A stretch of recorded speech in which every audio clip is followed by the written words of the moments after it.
Hello, Internet. I'm Insane Lane, and welcome to Tea and Rose's Book Club. We had a week off because everyone was on holidays, so I took one too. It was nice.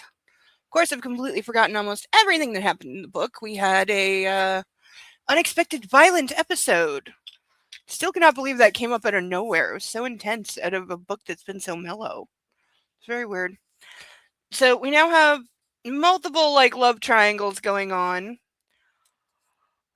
Some are better than others. Still got a lot of characters that I don't know why they're there.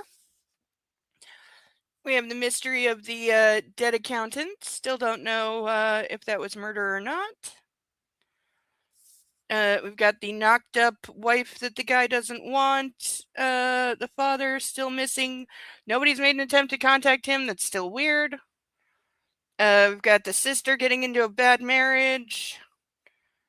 And the other brother that's a drunk, not knowing who he's sleeping with, which is still a pretty big stretch. We'll see what becomes of that. And of course, we're still in the middle of the derby party where everybody is drinking mint juleps, which I did not know until after we finished last time that mint juleps have bourbon in them. So I added a bunch of marks for bourbon. I also forgot to rewrite the page that all the marks are on, so it's still a mess, but it'll do for this week and then I'll fix it. But yeah, we're getting close, kind of close to the end of this book. It's got about another 100 or so pages, I think. Yeah, about 120. So really not that much left. But it is one of 3, so I have a feeling the story is spread out between the 3 and they're not so much standalone stories. Because sometimes you have standalone stories within a greater overarching story, but that doesn't seem to be the case here. Because if the main character is supposed to be Lane and his romance, the time's been split really equally between all 3 of the siblings. So I have a feeling that's just how it's going to go. So probably nothing is going to be resolved in this, which is kind of a weird format, but I get it. Other books have done it. Twilight, that's what they did. You know, even though it had kind of one big event for a story, the whole story is spread over. Is it 4 or 5 books? I don't even remember. And then I think they added one more. Now there's a streaming thing being made. Can't wait to see how god awful that is, because you just know it's going to be. There's no way it comes out good. Not ever. There's zero chance. Unless they completely abandon the source material and get actual good writers. You know, or people who know anything about how to write a non-toxic relationship. Is it any wonder that Twilight, what spun off from it, what became of it, became 50 Shades in 365 days? There's a whole human centipede aspect to it, which makes me wonder who's going to read, who has read 365, because they've been out for a couple years now. So who has read 365 and is writing their own version of that? Because you know it's out there, because it's like the tape from The Ring. It will never stop because people just keep copying it.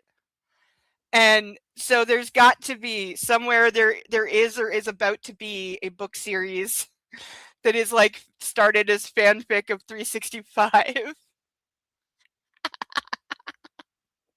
And I know, says the woman that's converting Hannibal fanfic into an actual novel.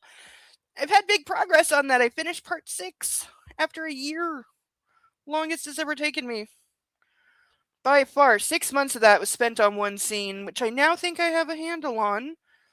It's highly unpolished, but other than that, I think I got it, and that's what took the majority of the time.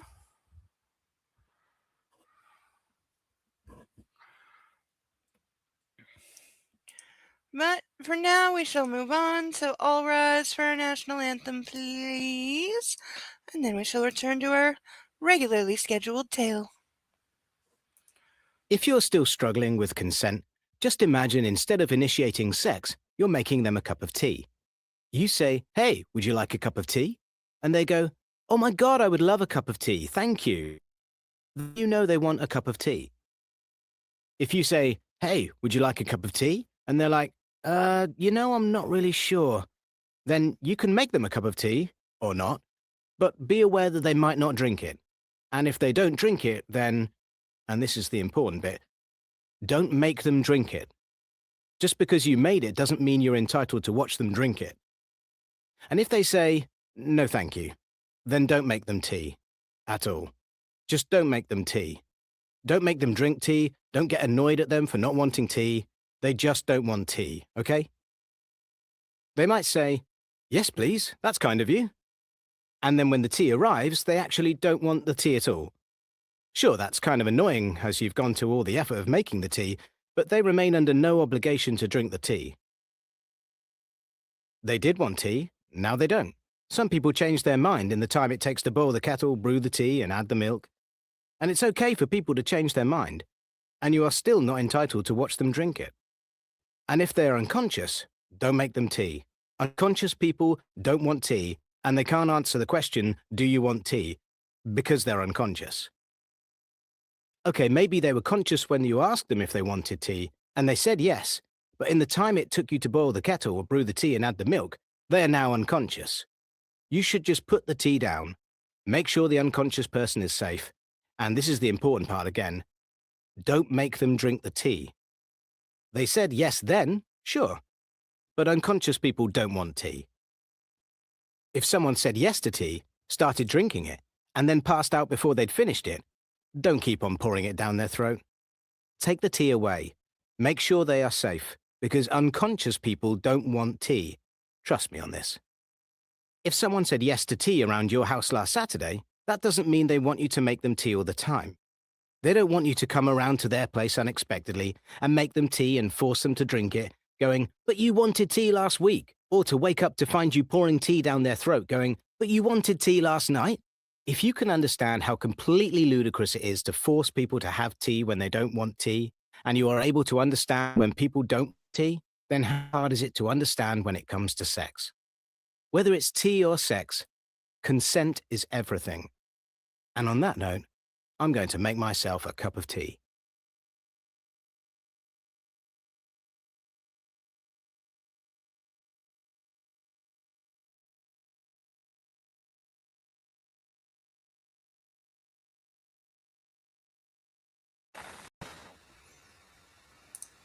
There we go.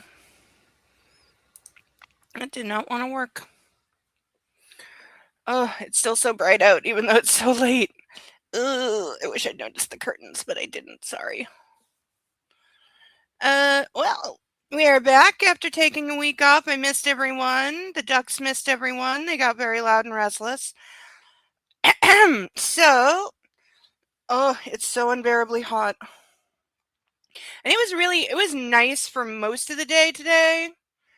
But now it's up and the mugginess is up, so my face looks red because I'm not wearing foundation, because there was no point in putting on foundation. It would have just melted off and, why waste it?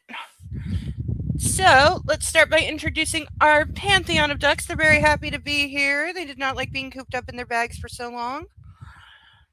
We have Ralph, Charlotte, Steve, gotta fix that, Paddington, Caspian, Inspector Clouseau, Dumbo, Sally, Bill, Xavier, Eloise Pongo, Mitch, Sansu, Bob with 2 B's, Sasha Bartholomew, Alex Chuckles, Melman, Naruto, Jeremy DeWitt, Cinemark, Alan Tudyk, and James, Playboy, Jethro, Gilbert, Vixen, Dennis, Rosie, House, Susie, Wolfie, Russell, Mark Classell, Cicero, Phoebe Halliwell, John Glenn, Lil Chickadoo, Captain Blaze, Ferguson, Amy Doe, Ocean's Gate 7, Dinglehopper, Madison, Leonard, Jack Jacquard, Lulu, Marty, Akasha, Dr. Breadside, Manor, Autolycus, Deja, Insidious, Cleopatra, Extra Crispy, Ralph, Wisp, Dougie, Katy Perry, Calvin, Abraham, Nicola, Dewey, Gretzky, Cosmopolitan, still one of my favorite names, Schwartz, Misty, oh, I know this, Hermione, and Padme.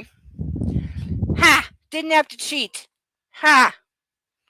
Okay, still working on fixing the broken clip thing, which I forgot to do. Okay, we're just gonna tuck that there and tell it to stay. Because that works, right? works so well with children and dogs. Pup is he's napping in anticipation. I think he's on the couch. Uh, I'm sure he will interrupt us at some point. Yes, I wrote all over this because I was planning to make a new one, and then I completely forgot until 5 minutes ago. So that will get done. So will the burn video that I also forgot about. I have all the pieces. I just haven't put it together yet. I have the music. I have the lines. I have all the stuff. I just didn't finish it, and then I forgot because I was on vacation. And I tried not to think about anything for a week, which was very nice. I have a great new game. If anyone else is playing Moonlight Peaks, let me know. It's wonderful. I haven't figured out how to get to the gold yet, but I'm making progress. I'm about halfway through the fall. There is a massive problem with it, though. Fall crops grows forever without ever being harvestable, which is really bad, and it's the money crop. So that's kind of killing my fall profitability.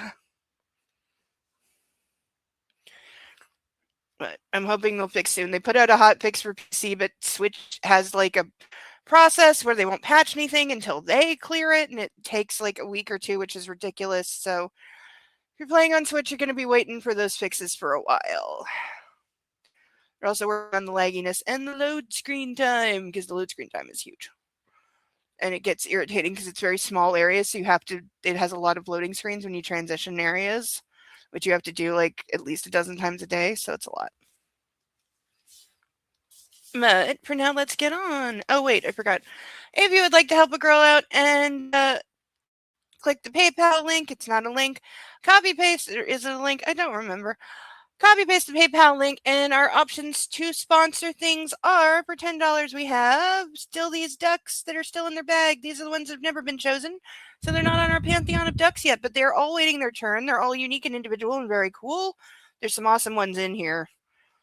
So we have those. Those are our ordinary ducks. We also have our painted ducks that I worked very hard on. We have Rooster Duck, Evil Knievel Duck, Julia Roberts at the Polo Duck, Porygon Duck, Mark Zuckerberg Duck, Christmas Story Duck, and Yoshi Duck. If you would like to sponsor Painted Duck, please specify which one.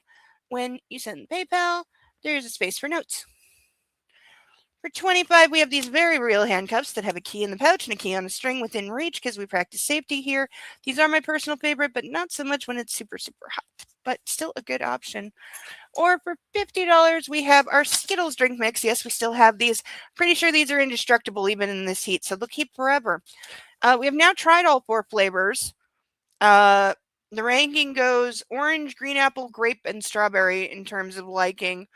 But since we have now tried all 4, unless you specify a flavor, I will draw one at random. If you have a specific flavor you would like to see me indulge in, again, let me know. And we will do, because we still have all 4 flavors. There's like 6 of each, so we got plenty. So that is our top tier option. Now on with the show. I'll remember how to do things, really. 1 week off and my brain forgets how to do everything. Like, I was like, what do I have to open first? How do I have this? Like, oh yeah, the thumbnail. Oh. You think it'd been a year?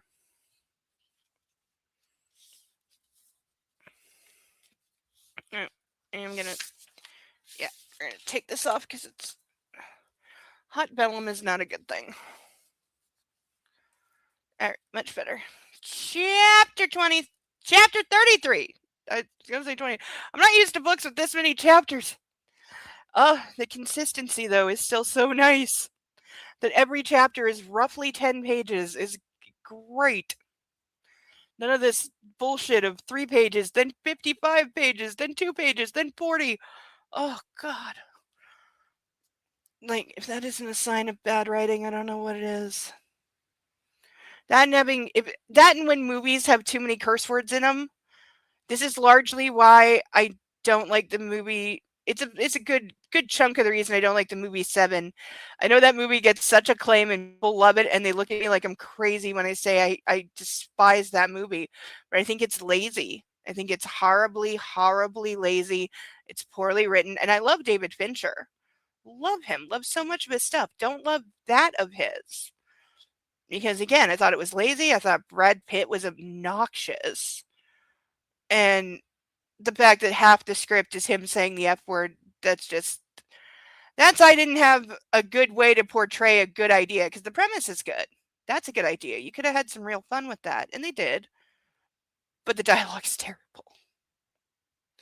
And it lets the other things down when you don't have all the elements. Like it lets it down.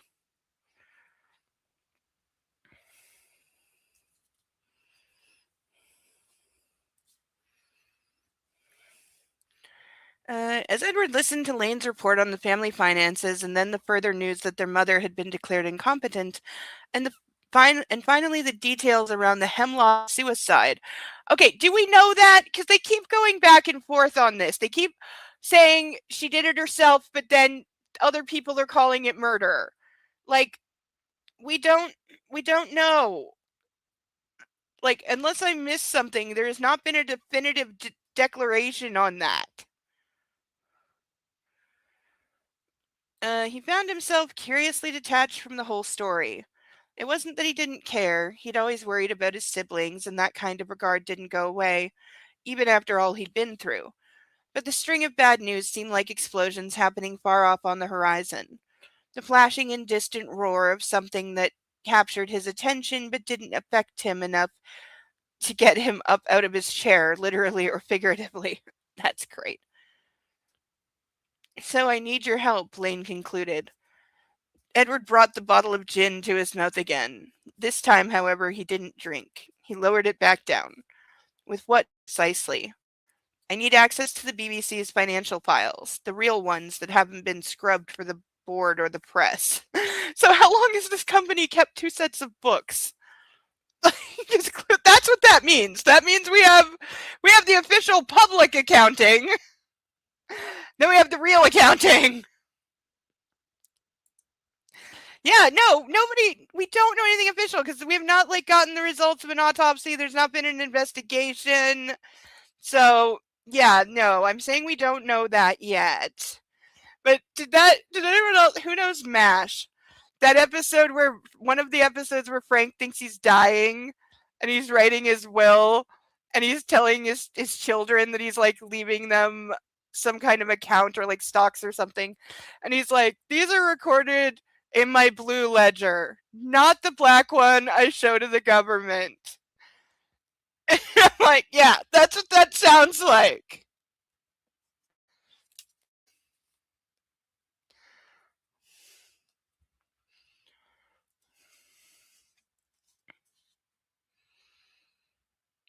I don't work for the company anymore, Lane. Oh, do you know how many companies I have not worked for anymore, but my access still works because they never remove people when they leave? Like whether you're quit or fired or even just move to, even if you're just moved to a different division. I've had this happen where wherever you worked before, your codes will still work, even though it's a completely different department and it shouldn't, and it will. Because they don't go back and delete stuff like that. They just don't. And it's such a huge security risk. Don't tell me you couldn't get into the servers if you really wanted to. Okay, either he has access or he doesn't. Nobody's a hacker here. And I guarantee you he has access. Also, all of these people are they own this company. They have access to anything they want. It is bullshit. They would have to nefariously acquire anything. They own the fucking company. Wayne had a point. Edward had been the one to set up the computer system. Okay, there we go. There's our excuse for why he'll be able to do this. There was a long silence, and then Edward followed through with another hit of the liquor. There's still plenty of money around. You have your trust, Maxwell has his, and Jin only has a year or two to go. That $53 million loan payment with Prospect Trust is coming due. 2 weeks, Edward. Edward shrugged. It has to be unsecure. Otherwise, Monteverde wouldn't be so worried. So it's not like they're going to come for the house. Monteverde will go to the press. No, he won't. If he makes an unsecured loan of that magnitude using Prospect Trust funds, he'd have to have done it behind the board's back and in violation of federal trust company laws. You don't know that it's unsecured. You don't know that your father didn't put the house up as the collateral. He well could have. They don't know. I'm sure that's the other shoe that's going to drop. They're going to find out that yes, the house is attached to the loan, and so are the trust accounts or whatever, or something like that. But it's like you're a fucking idiot if you think you know anything right now. You haven't seen the paperwork on anything. You don't know the details. Like, you do not make any assumptions.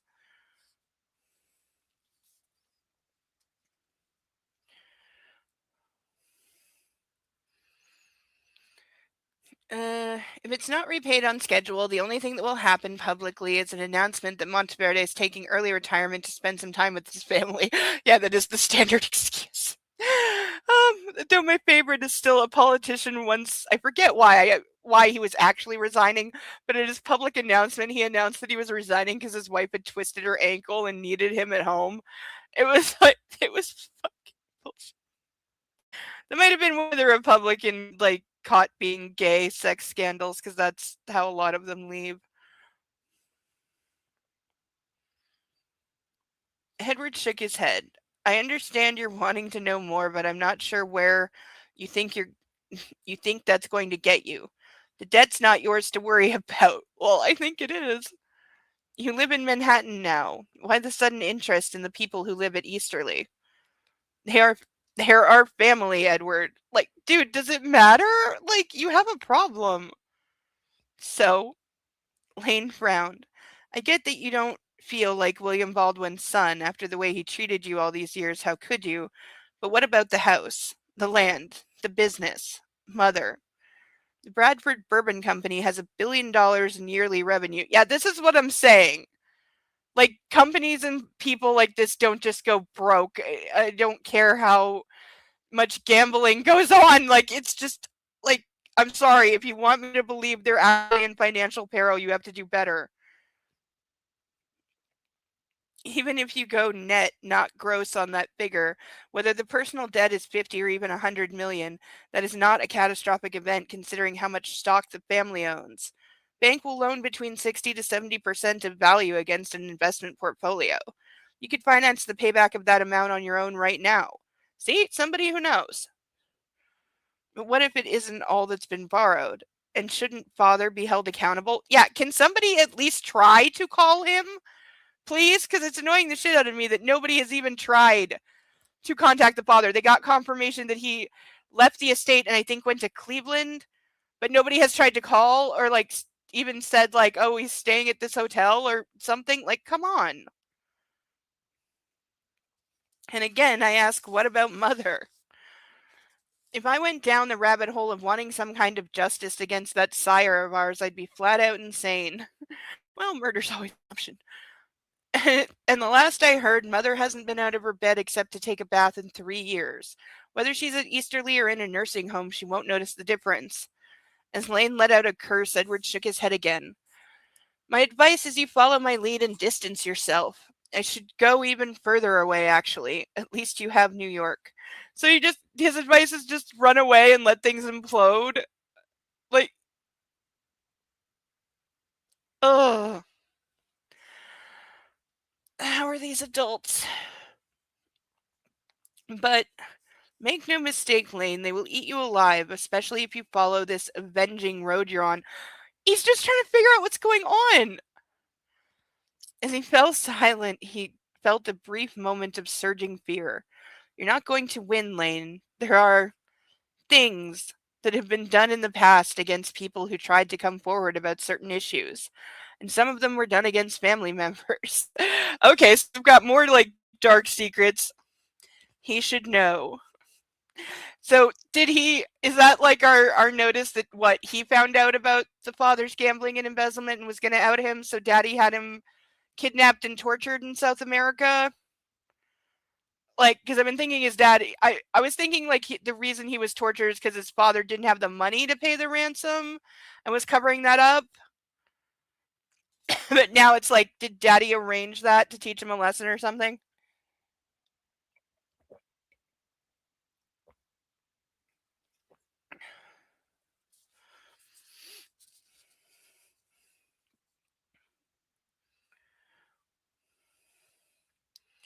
Uh,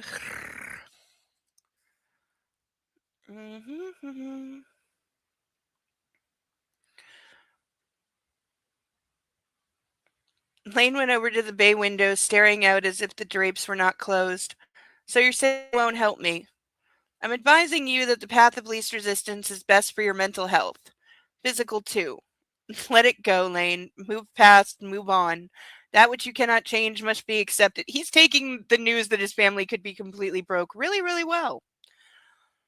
There was another stretch of quiet, and then Lane looked across the stale air between them. I can't do that, Edward. And it's your funeral. My wife is pregnant. Again? Congratulations. I'm divorcing her. Edward cocked an eyebrow. Not the typical response of an expectant father, especially given how much child support you're going to owe. It's not mine. Ah, that explains it. She tells me it's father's. As their eyes met, Edward went very still. I'm sorry, what? This is shocking to anyone? Pay attention. You heard me. She says she's going to tell Mother, and that she's not leaving Easterly. There was a pause. Of course, if it turns out there are money problems, and I won't have to worry about Father's bastard living in our family's house, Chantal will go elsewhere and find another wealthy idiot to glom onto. Yeah, like, girl, seriously, just move on.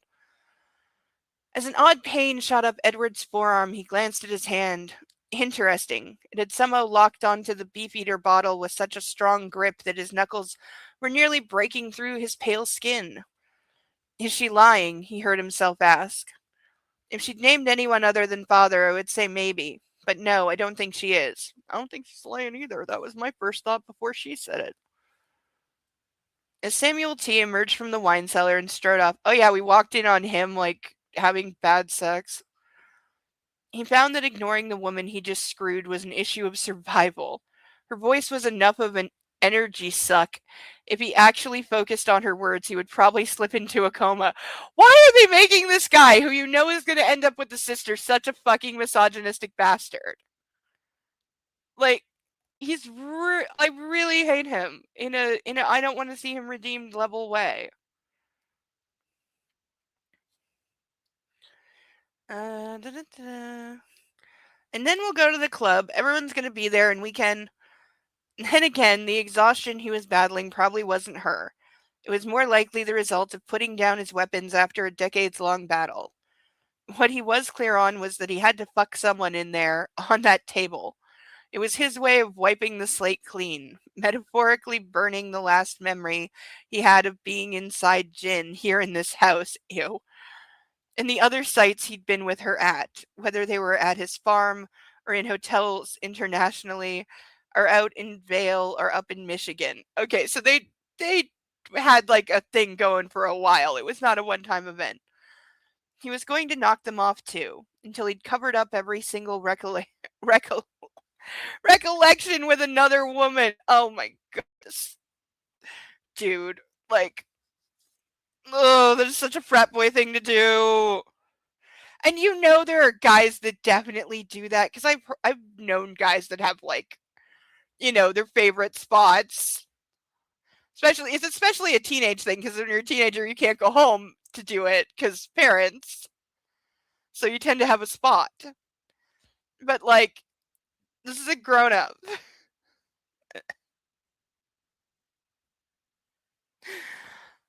I should have eaten more.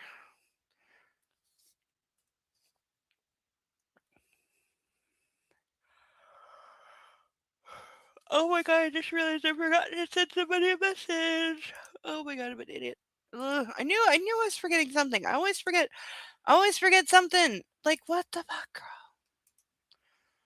Yeah, it's because we were off for a week. My brain is still, like, recovering.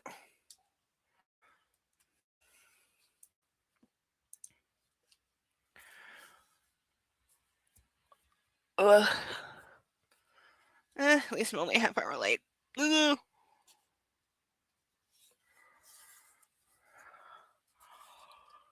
Ugh. Oy. Da-da-da-da-da-da-da-da.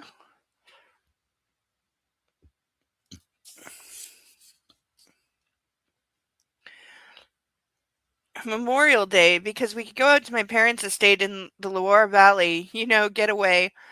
As the prattling continued, Samuel T. was reminded of why he preferred to sleep with married women. So they have that in common. And when you had sex with someone who had to worry about a husband, there wasn't this expectation of a relationship.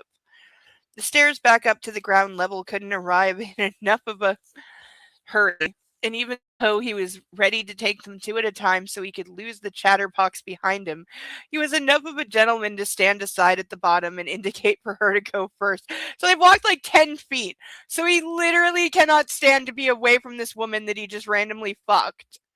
And if they didn't know each other before this, she's a moron to think that random sex in a cellar like means anything, but like, or has he been like seducing her for 2 weeks and now he's had her, he's done with her? Because like some guys are like that. Oh, thank you, she said as she hustled up ahead of him. He was about to follow when he caught a flash of something colorful on the floor. A pair of stilettos, pale, made of satin, Louis Vuittons. He ripped his head around and searched where he and the woman had come from. Samuel T., she said from the top. Are you coming? Why does everyone call him Samuel T. and not just like Samuel or Sam or Sammy? They were Jin's shoes. She was down here. She had come here to watch? Yeah, it was creepy. Well, she certainly hadn't stopped them. His first impulse was to smile and go on the hunt, but that was a reflex born out of the way they'd related for how long? To remind himself of how things had changed, all he had to do was think of that ring on her finger, the man standing beside her, the news that was soon going to go nationwide. Funny he'd never cared about all the other men Jin had been with. Whether that came under the eye for an eye exception because he was sleeping with an equal number of other women, or whether he had some kind of kink in him that made him want her more, knowing she'd fucked and sucked other men. Why is this book so vulgar? Or maybe it was something else entirely, he didn't know. One thing was certain. Richard Ford was now a source of tremendous jealousy. In fact, it had taken every ounce of Samuel T.'s self-possession not to give that waste of space a glare that left a hole in the back of his skull. Because God forbid you glare at someone! Oh, right, brand name catch. Thank you, Sarah.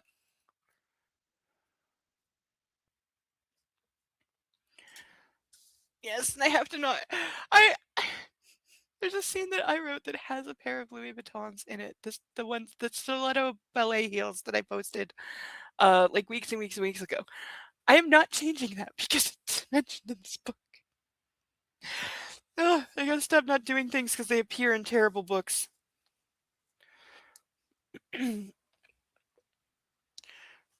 Like in mine, I'm not just name dropping. There's a whole reason behind the shoes and why they are the way they are, and the fact that they're ballet shoes is like an in joke.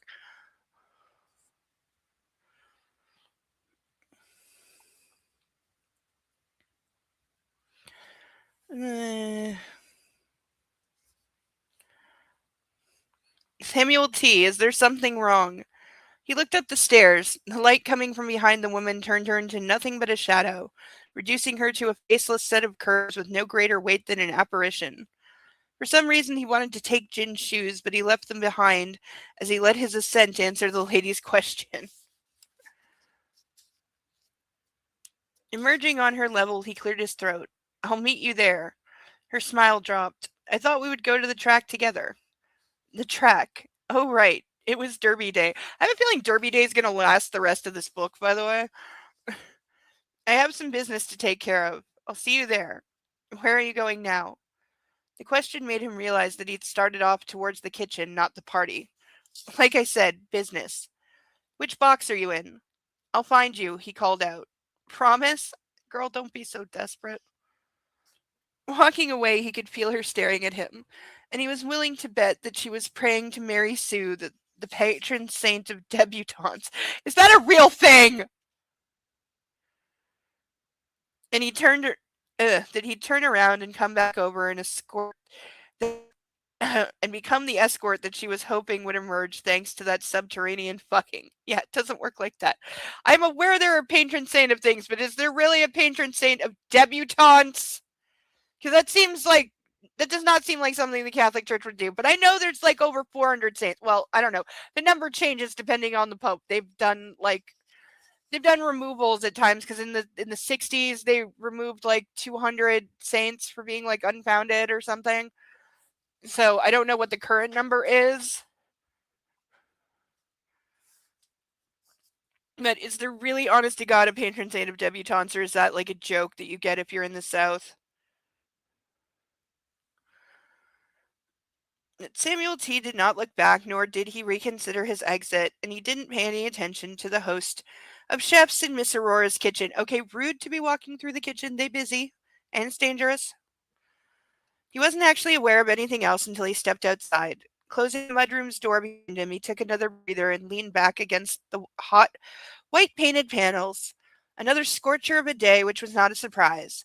Then again, nothing was a shocker in Charlemont when it came to the weather. If you didn't like the conditions, all you had to do was wait 15 minutes. Yeah, we have that in the summer. We definitely have that. So sleet for Derby would also have been possible. God, he was tired. No, he felt old. A throaty growl sounded from over on the left, but it wasn't a sports car. It was an old beater of a truck coming up the service road. Poor bastard, whoever it was. Staff wasn't allowed to park anywhere near the house on a day like today. Whoever was behind the wheel was volunteering for a proverbial throat punch. But he'd had troubles of his own to worry about. Putting his hand in his pocket, he took out his car key, and he stepped off the flat stone and began to head over to where he had tucked his jag in tight to the house. He didn't make it far. Through the windshield of that old truck, he saw a familiar face. Lane. As the truck stopped by the rear entrance of the business center, he went across. Lane, he called out. You downscaling before Chantal hits us with a response? The driver's window went down, and the guy made a quick slashing finger across his throat. Samuel T. glanced around. There was nobody anywhere. Staff were inside or out working in the tents and the gardens. Guests wouldn't have deigned to come back here where the scrubs might be, and it wasn't like the birds in the trees were going to have an opinion on two humans chatting. When he came up to the truck, he leaned in. You really don't need to do this for your divorce. He fell silent as he focused on the man sitting beside his newest client. Edward, he croaked. How lovely to see you again, Samuel. Except the man didn't look over. His eyes remained fixed on the dashboard ahead of him. You're looking well as usual. As the words were spoken, it was impossible not to take a survey of that face. That body. Okay, can people stop being rude, like, please? Or can we get some idea what is actually wrong with him? Like, we're never going to be told. We're just never going to be told. Dear Lord. The pants were bagging around thighs that were like toothpicks, and the loose jacket hung from shoulders that had all the breadth of a coat hanger. Edward cleared his throat and reached down to pick up a BBC cap off the floorboards. As he put it on his head, he drew the bill down low to cover his face. Samuel T. was ashamed of gawking. It's good to see you, Edward, he blurted. You didn't, Lane said quietly. I'm sorry. You didn't see him. Lane's eyes burned. Or me, do you understand, counselor? Oh, yes, we're trying to be stealth on the estate that we own during the biggest event of the weekend. Hello, Ironton. You made pretty good time. But yeah, seriously, you're in an old ratty truck that's loud in the middle of a big party weekend on your own estate, and you expect to go unnoticed because you're wearing a baseball cap? It's always been one of the dumbest tropes. You know, and it's not even like the Superman glasses thing because that's like based on psychology, so you get away with it. But the baseball hat thing is just dumb.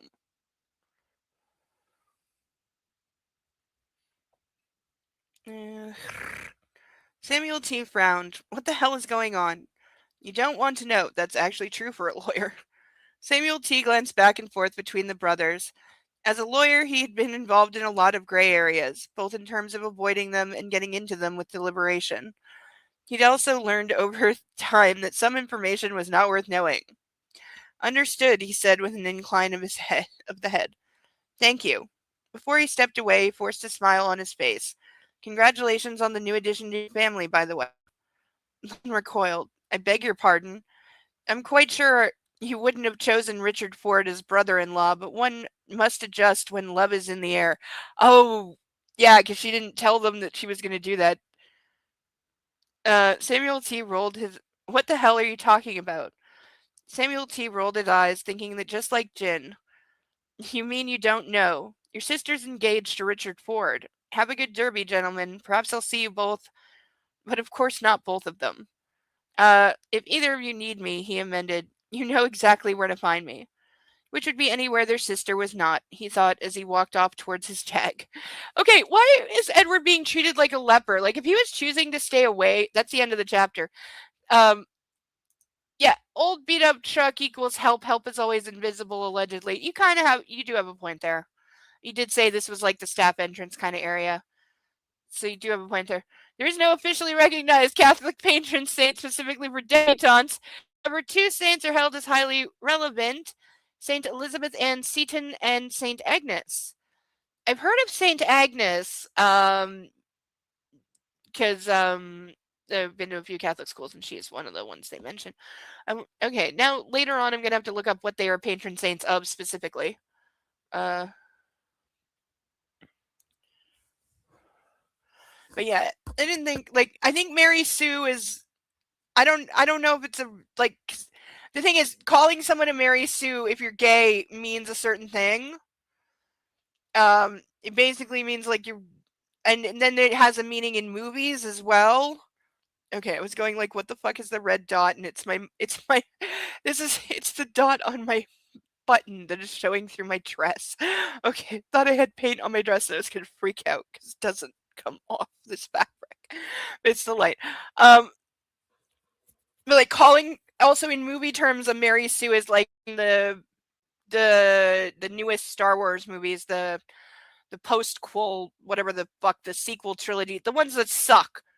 Um the character of Rey is called a Mary Sue because she basically just gets new powers every time the story needs her to do something. So she can do anything. She doesn't have really an established character. She doesn't have limits, so there are no stakes, so it's boring. Um, she's just the whatever girl that's kind of being a bit of a Mary Sue. Um, the other like if it said Mary Kay, I know that's like a brand of cosmetics, so you'd be like praying to the, basically the god of like cosmetics to make you look good as a debutante. That I would get. Is there a brand of cosmetics called Mary Sue, or does somebody not understand what that means? Saint Elizabeth Ann Seton, known as the patron saint of grief, really? She's also famous for her life as a New York Society debutante. Okay, before transitioning to a life of deep faith poverty. Okay, St. Agnes most often associated with young women and girls. Yep. Namesake Academy. Yes, I've heard of that. Others frequently hold formal debutante-style balls and masses to celebrate young women entering adulthood. Yeah, they do that purity ball crap too.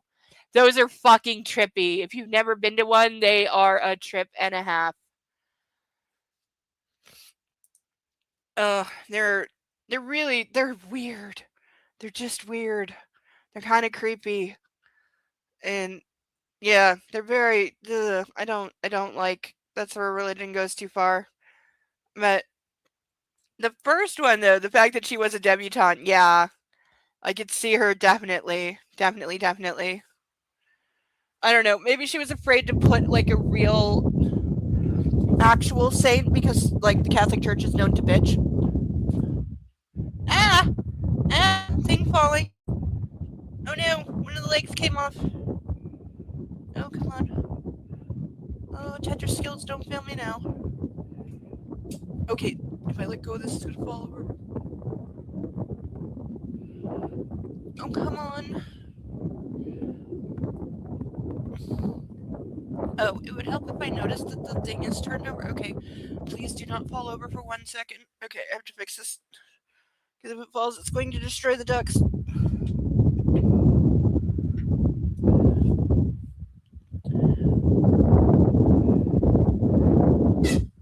Ah! Squeaky bad noise.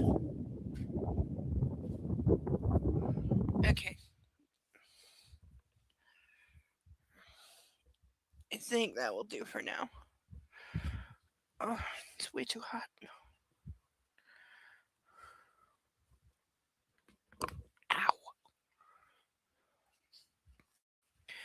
And the pen turned the page for me. Nice.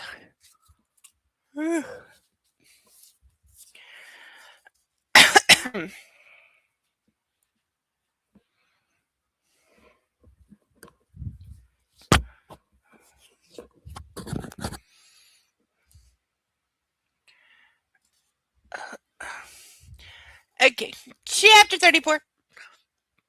Perfect time for a break-in. As Edward got out of the master distiller's truck, he pulled the baseball cap down even lower. And although if that brim were any further south, he wouldn't be able to blink. God, was he really back here? You've been like 5 minutes away. Indeed he was, and he'd forgotten how enormous Easterly was. Even from the servants' entrances in the rear, the mansion was almost incomprehensibly large. All the white clapboards and black shutters rising up from the green grass, a screaming statement of the family's long-held stature. He wanted to vomit. But after hearing what their father had done with Lane's wife, there was no way he wasn't going to do this. Because he's offended on, like, some kind of... Everybody hates her. Why? This doesn't make any sense. In the background, he could hear the Derby brunch in full swing in the gardens and knew that this really was the only time to get in and out of the business center with the information his brother needed. Again, they should have full access to everything because they own the company. With so many guests on site, there was no way their father would be anywhere but under that tent. Well, he's not there, we've established. He was a reprobate, but his manners had never been assailable. Further, all the corporate staff had Derby Day off, so not even the underlings would be at their desks. The poor bastards might work the 4th of July, Thanksgiving, Christmas, and Easter, but this was Kentucky. No one worked on Derby Day. That's probably true. Lane came around to follow him. He put out his palm. I go alone. I can't let you do that. This is not... Stop it with this bullshit. Stop. I can afford to get caught. You cannot. Stay here. You're not invading the Death Star. He didn't wait for a response, but continued onward, knowing that after nearly 40 years of being the eldest, his words would freeze Lane where he stood. At the rear entrance to his father's facility, Edward punched in an access code that had been assigned to a third-party contractor 5 years ago as part of the security upgrade. When the red light turned green and the lock released, he closed his eyes briefly. See, I told you they never delete access codes, ever. And opened things up. There was a temptation to brace himself before stepping inside, but he didn't have that luxury, either in terms of energy or time. As the door shut behind him, the outdoor light was cut off, and it was a moment before the dim interior registered to his eyes. Still the same. Everything. From the maroon pile rug with its gold edging to the framed articles on the company that hung on the silk-covered walls to the silk-covered walls. That's gonna get nasty. To the pattern of open glass doorways leading down towards the central waiting area. Hello, Deacon. Good to see ya. Hi, Butters. Has he figured out how to break into your smoker yet? Because he sent Bo some pretty detailed plans asking for his help.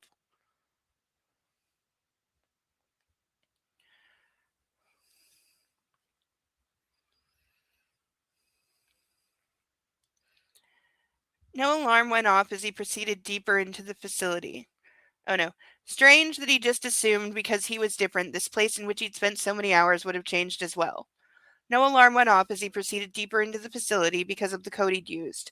And he passed the formal dining room, the conference rooms that looked like Easterly's parlors, and even more offices that were kitted out with the luxury of a top-tier law firm.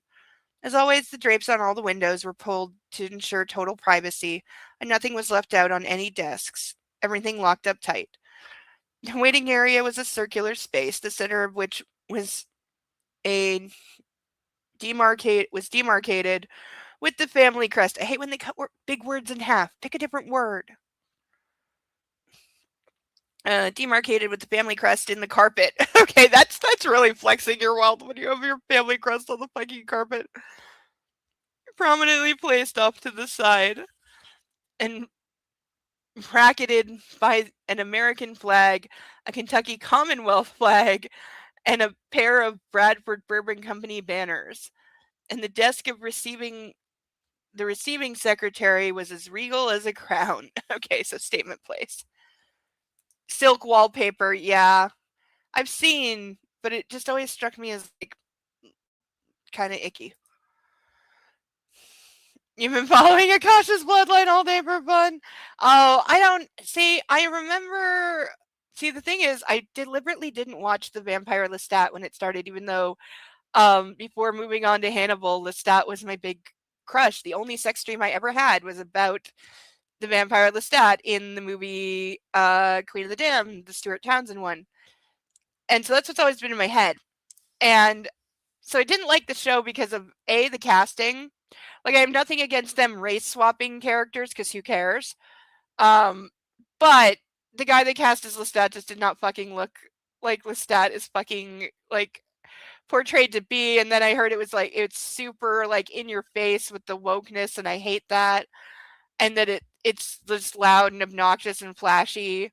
And I'm like, that's just not the world. That this is a bunch of children playing with something they don't understand, and it's garbage. So, and what eye colors mean for vampires? Yeah. Like, I'm sorry, but that is some garbage. Like, nowhere, like, the eye color thing, that's not in Anne Rice books. She doesn't do that fucking shit. Like, I think maybe she says their eyes, like, their pupils get larger or something, but there's no, like, shifting eye colors. Unless it's one of them has, like, a hypnotic power. That's said to do that, but it's not out of, like, hunger or anything. It's ridiculously expensive the silk wallpaper. Oh yeah. Oh yeah. I knew someone who her mom did like a crafting sewing room. She's like super rich. Did you know Anne Rice had beef with the founder of Popeye's Chicken? No, I had no idea. But a friend of mine had what was silk wallpaper, but it also had like felt, like velveting in this shape. It was gold. It came in literally 1 by 1 squares. You had to buy it 1 square at a time. It was like super thick. It was like a whole big process to install it. Took like a long time. It was really expensive. And it was like gold, like silk wallpaper, and then it had this like felting, flocking shit or whatever, velvet something in the shape of a fleur de lis in the middle of each square. And she did like an entire wall in it, and it was I saw like my friend. I didn't see, my friend saw the receipt with the installers and the wall, just the wallpaper, not even having it installed. That was a whole other bill, but just the wallpaper per 1 foot square was $1,000 per square, and she'd covered like a 12 by like 10 wall in it, and you could like pet it because it was fuzzy.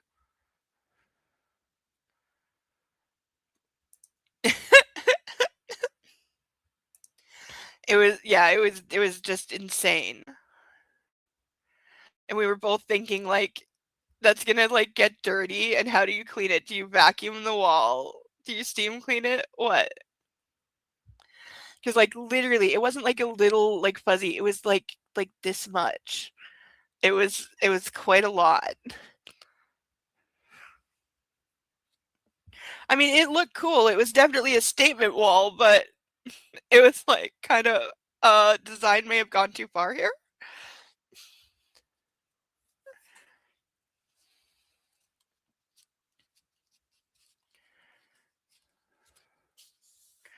Yeah, kind of like shag carpet. Yeah, it was weird. It was weird. However it looked, it was weird.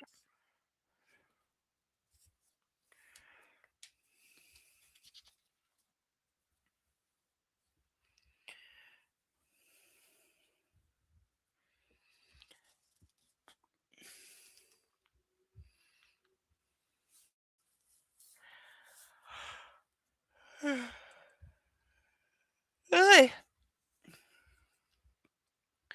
Uh,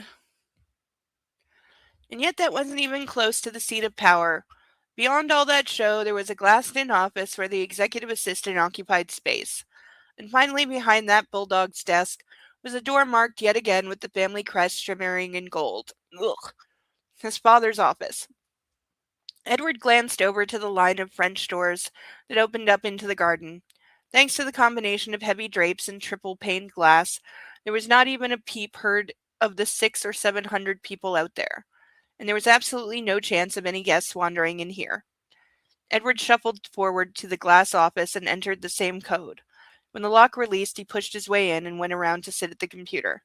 He turned no lights on and would not have disturbed uh, the chair behind the desk had his legs been capable of supporting his weight for any length of time. The computer was running, but locked, and he signed on using a set of shadow credentials he'd given himself when he'd had the company's network expanded and reinforced about 3 years ago. So he gave himself a back door. That is true, the room did not echo. That's true. Ugh. I don't even know if her mom could sew. I know she couldn't swim.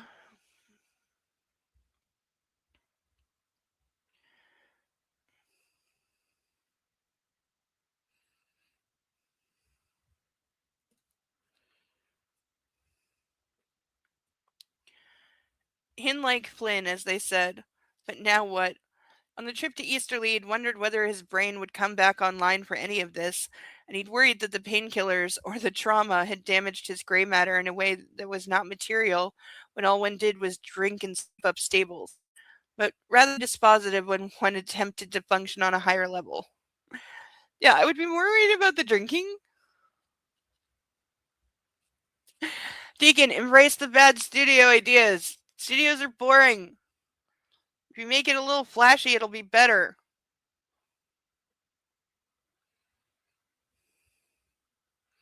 Creative people need creative stimuli, so I've always wondered why recording studios are so fucking drab.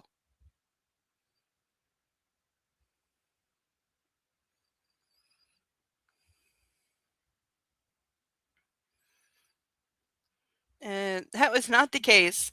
Although his circumnavigation among the file system of security documents was slow at first, soon enough he was moving quickly through the information caches, exporting what was relevant to a dummy account that would appear to be a valid BBC email, but was in fact out of the network. Yet another shadow.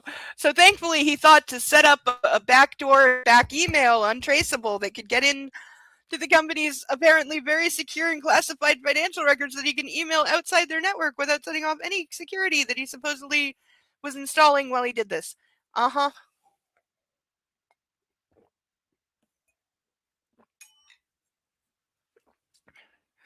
I'm sorry, but I'm a techie computer person and this is making my brain fucking hurt because it's a lot of fucking bullshit. You know, it's just a lot of, like, somebody Googled a list of terms and then vomited them all up at the same time. But it doesn't actually work that way.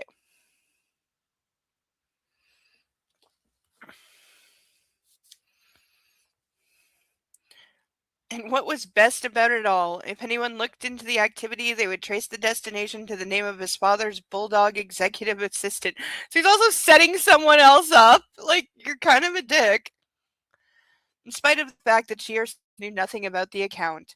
But that was the point. Anyone in the company who saw that woman's name on something was going to back away and say nothing. As he sifted through the financials, he focused exclusively on raw data that hadn't yet been scrubbed by accountants. How corrupt is this company? And apparently always has been, and he knew about it. And though there was a temptation to start to analyze, it was more important that he capture as much as he could. The lights in the reception room flared to life. Jerking his head up, he froze. Shit. Okay, so somebody walked in. Is it going to be the father? I'm not a techie person, but even if a question if ChatGPT wrote this, ChatGPT may have wrote that section. Somebody may have just told ChatGPT, write me 4 sentences on how to, nefariously send financial documents from a company to myself without being noticed, and that's what it said.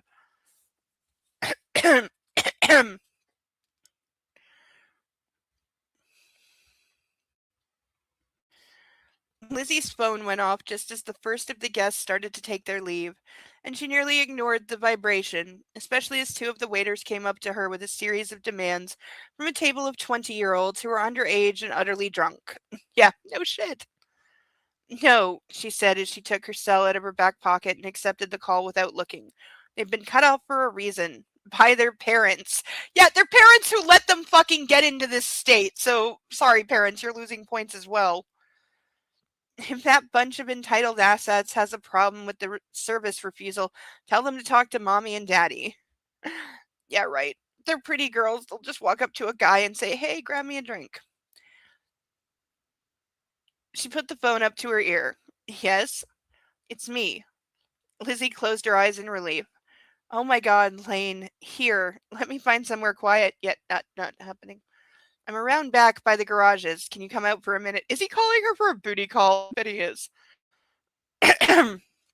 On my way. Ending the call, she caught Greta's eye across the tent and signaled that she was stepping out for a minute.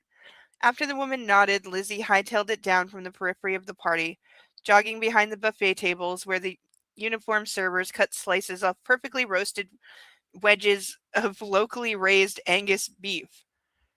When is beef referred to? When do you carve wedges off of beef? um, like no. A couple of the waiters raised their hands to try to get her attention, but she held them off, knowing Greta would be on it. Entering the house through the door that opened into the kitchen, she ducked her head, trying to look as if she were already on a mission. And she supposed she was. In the far corner by the pantry, there was another door that opened into the mudroom, and after running by all the spring jackets of the help, she emerged outside by the garages. She looked around for Lane's Porsche. Over here, his voice announced. Are they going to do it in the bed of the truck and get caught? Are there a lot of sirens? There's something going on at the Toronto Salsa Fest? Oh, please tell me there's not a shooting. I'm not quite that near Toronto, but I bet if I pulled up CHCH News right now, they'd be on it. They're probably there live, actually, if there's an event.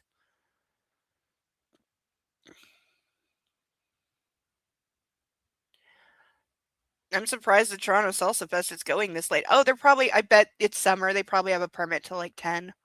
Because it's still like, as you can see, even though it's 9 o'clock, it's still bright light out. Like we're at the part of the summer now where I live that the sun doesn't go down until like 10:30.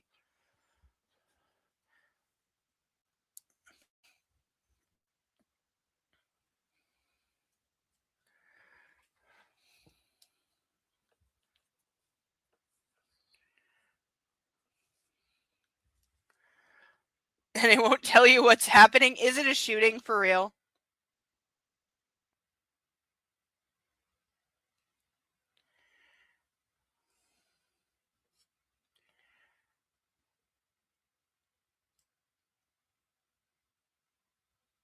There's just way too much violence in the world sometimes. I hope that's not what's going on, but if that's what's going on, fuck. Uh, Turning, she recoiled as she saw him leaning against a truck that was nearly as old as she was. But then she got with the program, jogging across the cobblestones. Now this is my kind of ride, she said as she came up to him. Even as he didn't move a muscle, Lane's eyes traveled all over her. See, I told you he was just calling her because he's horny. As if he were using her presence as a way of grounding himself. Can I hug you? She glanced around, focusing on the windows of the house. Probably better not to. Oh yeah, God forbid anyone see, because everyone around here is so, like... I hope not to, and I thought y'all didn't have pew-pews up there like that. True fact, out of the last probably 10 mass shootings in Canada, and that's spanning several years, over half the shooters were Americans that came up here for that reason. So is the guy responsible for the deadliest attack in all of Canada, which was a van attack. He drove into people.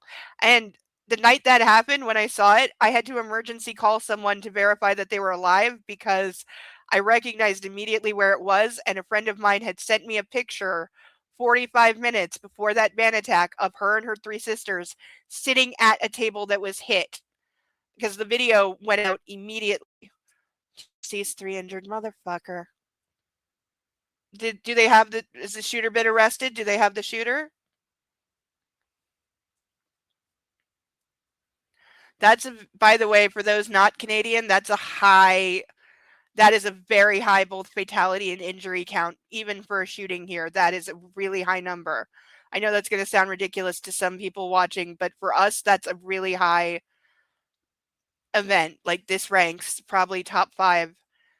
But yeah, a friend of mine had sent me a picture of her and her sister sitting at the table that I saw because the video of the van attack, a security camera caught it and it went out immediately. Like before, like within minutes, it was going out. They reeled it back because we don't do that here. It shouldn't have been put out, but it was. And I saw that table, and even though I didn't see my friends or anyone that looked like them, you still call. And she knew about it, and she was like, "I just saw it. I saw the video." And she's like, "Yeah, we were right. We're all fine because they'd moved on. They'd left the restaurant to go to the club. They were out for one of the sisters was getting married, so they were having a sister's bachelor party night, and so they'd moved on from the restaurant to go to the club. They were fine." But she was like, "Yeah, that's the table we were sitting at like 45 minutes ago," which that's got to mess with your head.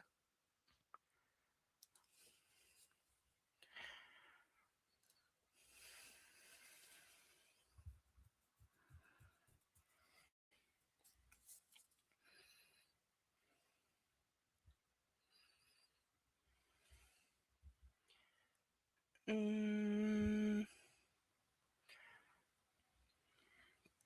yeah. So, what are you doing here with this F-150? Oh, there we go. That's a brand name.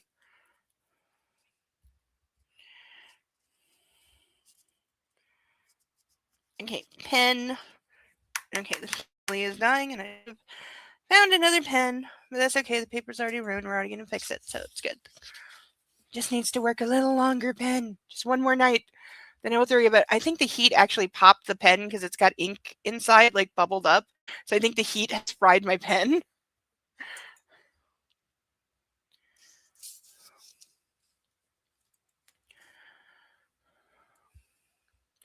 Borrowed it from a friend, trying to keep a low profile. How's the party? Your wife's been giving me the evil eye. Ex-wife, remember? Not until the paperwork's done. Awkward pause. Or no. Are you going to head to the brunch? He shook his head. I'm busy. Awkward pause. Excuse me. Are you all right? She whispered. How is Edward? Can I stay with you tonight? Lizzie shifted her weight back and forth. Aren't you going to the ball? No. Well, then, yes, I'd like that. She crossed her arms and tried not to feel a surging happiness, which seemed inappropriate given everything he was facing. So he's gonna crash at her place. Oh no, Sarah, you didn't derail anything. I don't mind at all. I like knowing what is going on in the world. You have nothing whatsoever to apologize for.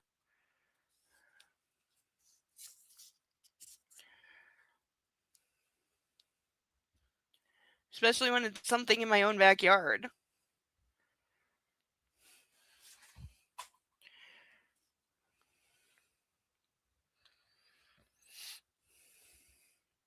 But I'm worried about you. Me too. He glanced up at his house. Let me ask you something. Anything. It was a while before he spoke again. If I decided to leave here, would you consider coming with me? Yeah, I'm gonna need more details before I can answer that. When you say leave here, do you mean this estate? The state? The country? The hemisphere? I need more details.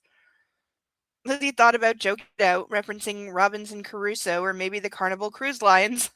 Hey, didn't they go bankrupt? I think they might have. But he wasn't laughing in the slightest. Is it that bad? She whispered. It's worse. You don't know that yet. Here's the thing. He's probably going to be right because story, but he doesn't actually fucking know anything yet, and it's annoying me. And I'm hungry, which is making me bitchy. Oh, I want to make food so bad right now, but it's like one of the cardinal rules on the internet that unless the purpose of the video is eating the food, you don't eat food on live streams. Uh Lizzie didn't bother checking to see if anyone was looking. She stepped in close to him and put her arms around him, and his response was immediate. His larger body curling around her own, holding on. Just once in a romance novel, I'd like the girl to be taller, by the way. Well, he said into her hair, would you leave with me? She thought about her job, her farm, her life, as well as the fact that as of 3 days ago they hadn't spoken in almost 2 years. Yeah, I would not be putting my faith in this guy yet. Because what he's saying is we have a lot of problems and I want to run away. Lane, so it's a no? She pulled back, stepped away. Lane, even if you never come back here again, you aren't going to be free of this place. These people, she's right. It's your family, your core. I lived without them perfectly well for 2 years. And Miss Aurora brought you back. You could have. I would have returned for you. Lizzie shook her head. Don't make plans. There's too much up in the air right now. She cleared her throat. And on that note, I better go back. People are starting to leave, and we've got a good 400 still in there. I love you, Lizzie. She closed her eyes, put her hands to her face. Don't say that. I just found out that my father's going to let those murderers have Edward. What? I swear I didn't skip a line.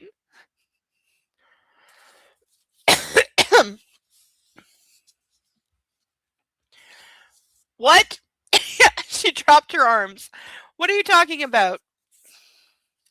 Did I because he said present tense. And did I Okay, I just want to double check. I just found out that our father was going to let those murderers have Edward. Okay, so yeah, so what we thought, the father wasn't going to pay. But I guess somebody rescued him or he escaped or something. I don't know. Somehow we'll be told something probably in another book. He refused to pay Edward's ransom when he was kidnapped. Refused. He was going to let my brother die there. In fact, I think he wanted Edward to die. Yeah, that's exactly what I thought. I think that it's possible the father arranged to have him kidnapped. Lizzie covered her mouth with her hand and closed her eyes. So you did see him. What the? Okay, I'm sorry, but the level of like Frankenstein and Elephant Man going on here is driving me insane.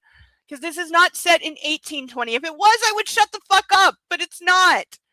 It's set in 2020 fucking 2, where I'm sorry, I don't see everyone reacting to Edward. I don't care how disfigured he is or whatever, but they're treating him like, oh, you should be locked up in a tower like the Hunchback of Notre Dame because nobody can look at him because he's so hideous and whatever. And it's like, shut the fuck up. Like, that attitude is so disgusting and it doesn't belong here. Also, you have not established that there's anything like, because we don't know what's wrong with him or what happened to him. If we knew, then that would help, but we don't know. So stop with this, like, shrinking violet bullshit. I fucking hate it.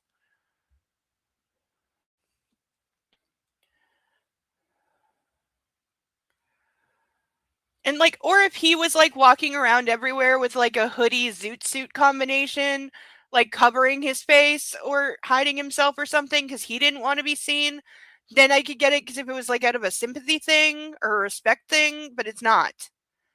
It's out of, oh my god, he's too hideous to look at, and that's just, shut up with that.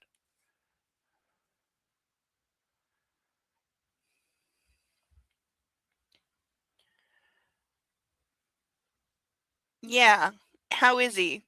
When Lane sidestepped that one, she wasn't at all surprised. You know, he said, I've always wondered how Edward's kidnapping happened. Now I know. No, you don't. You know how it ended.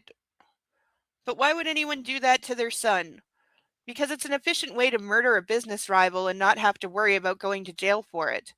You get the killers to take him to the jungle, then refuse to pay the agreed upon price. Coffin for one, please. Oh, and then let us play the grieving, tortured father for sympathy in the press. Win-win. Okay, except you just said all you know is that he didn't want to pay the ransom. You don't know that he actually arranged it yet.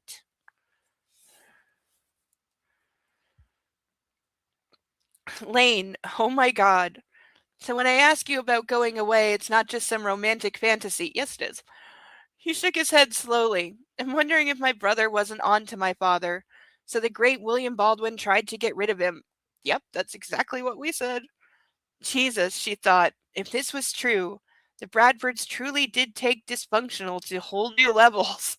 Nah, nah, nah, nah, nah, nah, nah. I know families that got way worse. What did Edward find out, she wondered. He won't go into any of it. Lane's eyes narrowed. He is, however, helping me get what I need. Lizzie swallowed through a thick throat. I'm sorry, sentence makes me want to gag. And tried not to picture Lane as the victim of some accident. You're scaring me, she whispered. End of chapter. How is this scaring you? I'm sorry, that's a dumb answer.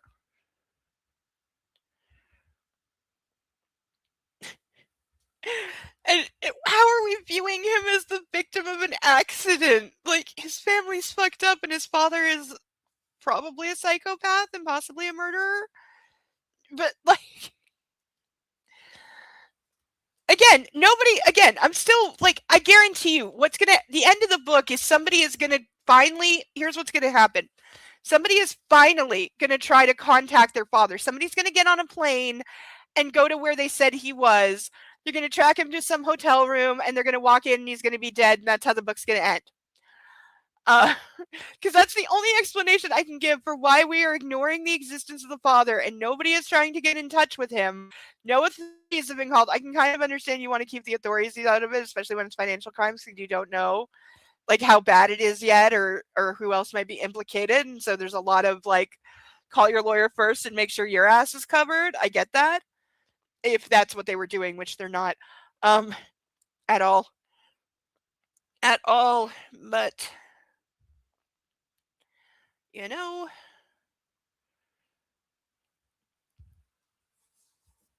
can somebody investigate? We're taking a stretch break.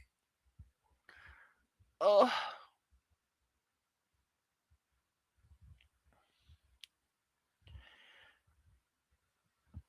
They also need someone who actually understands the finances, because they both said they don't. And their accountant's kind of dead, so.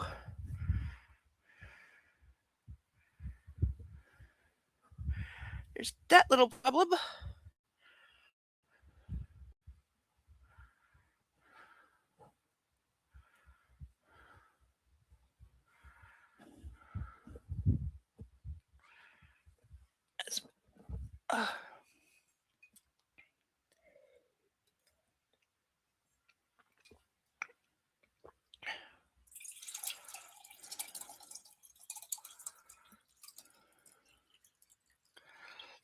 There we go.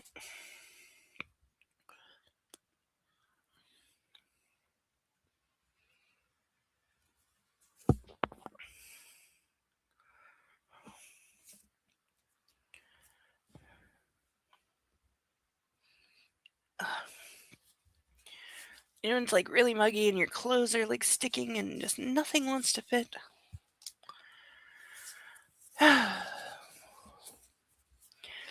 Chapter 35. Sutton blinked as her eyes adjusted to the dim interior of William Baldwin's business center. Oh, of course it's her! Of course it's her! I should have known. Because it's Edward that's in there, so it has to be her, because story law dictates that they are constantly drawn to each other.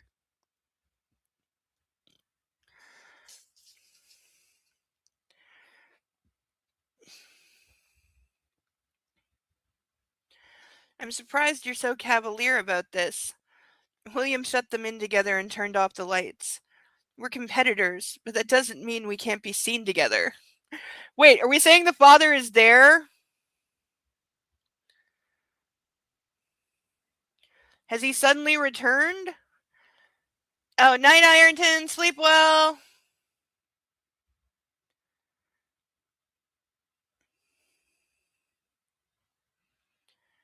And which Sutton is this? Is this the girl or the owner of the business? Glancing around, she decided that the circular reception area definitely reminded her of the Oval Office. And wasn't that typical of the arrogance of the man? Yes. Only Baldwin would demote such a national icon to a place where he kept people waiting. We get it. He's an egomaniac. "Shall we proceed into my office?" he said with the smooth smile of one of those men who did Cialis ads on TV. Older, grayer, but still sexy. Okay, so the father apparently has just appeared again? Like, what the? I'm happy to do it here. The papers are in my desk. Fine. As they proceeded towards the glass cage of his executive assistant, Sutton found herself wishing they weren't alone. Then again, for this, they were both going to want privacy. And then they were in William's space. So, like, is he selling the company to her? Or, like, which, dear lord, was kitted up like something out of Buckingham Palace? All kinds of royal purple damask, gold-leafed mirrors and tables, and throne-like chairs, making one wonder how the man accomplished anything in such an over-the-top environment. In other words, it's really tacky. "Would you mind if I lit a cigar?" he said. "Not at all."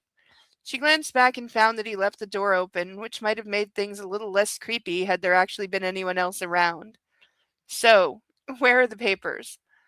Over at his huge desk, he opened a mahogany humidor and took out what was undoubtedly a Cuban. Yeah, someday I gotta look up, like, why Cuban cigars are, like, all the thing. I mean, they're legal now, so I would offer you one, but these are not for a lady. Fuck you. Good thing my money doesn't wear a skirt, right? As he glanced at her, she smiled sweetly. Shall we sign the papers? Would you care to go to the track with me? My wife is unwell. He cut the butt of the cigar off, so she will have to stay at home. I would think after 3 of her being in bed, the entire world knows she doesn't attend things anymore. I'm going with my father, but thank you. William's eyes went down her body. Why have you never married, Sutton? 'Cause fuck you? Because I'm in love with your son, she thought. Not that he has ever cared. I'm committed to my work, and it uh, and it is a jealous husband. It's rather an 80s concept, perhaps, but also the truth when it comes to me. We have so much in common, you know. He picked up a heavy crystal lighter and kicked up a flame. We're both responsible for so much. My father's still running the Sutton Distillery Corporation. Of course he is. William leaned into the lick of fire and puffed up. But that's not going to last long. Not with his illness, is it? Okay, is he trying to seduce her or bribe her or what? Sutton stayed quiet. The family was not yet prepared to announce her elevation to chairman and CEO, but Baldwin was not wrong. Her father's Parkinson's had been controlled for the last 3 years. However, the disease was progressing, and very soon the medications and their careful timing to hide the symptoms were going to become an insufficient mask. The sad thing was that her father's mind was sharp as ever. His physical stamina was starting to lag, though, and helming a company like Sutton Distillery was a grueling endurance test on a good day. No comment, William said, as another puff of blue smoke rose above his head. The tobacco's dirty sock stench reached her nose and made her sneeze. God bless you. She ignored the platitude, well aware the bastard had lit up precisely because he knew it would irritate her. So he's like Putin in that way. He was the kind of man who exploited weakness at that kind of level.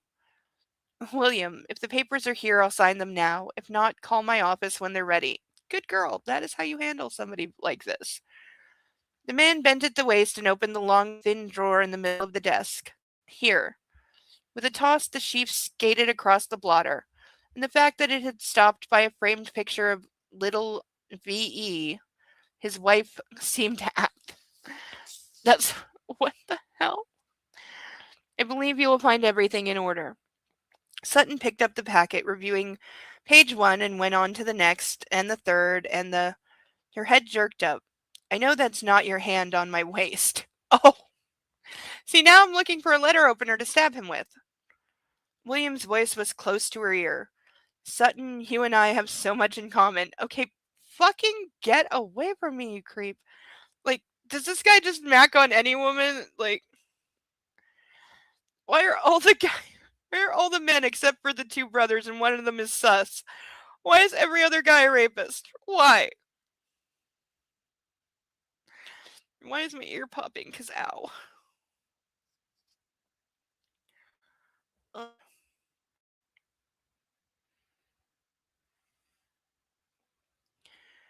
Uh, Stepping away, she smiled at him.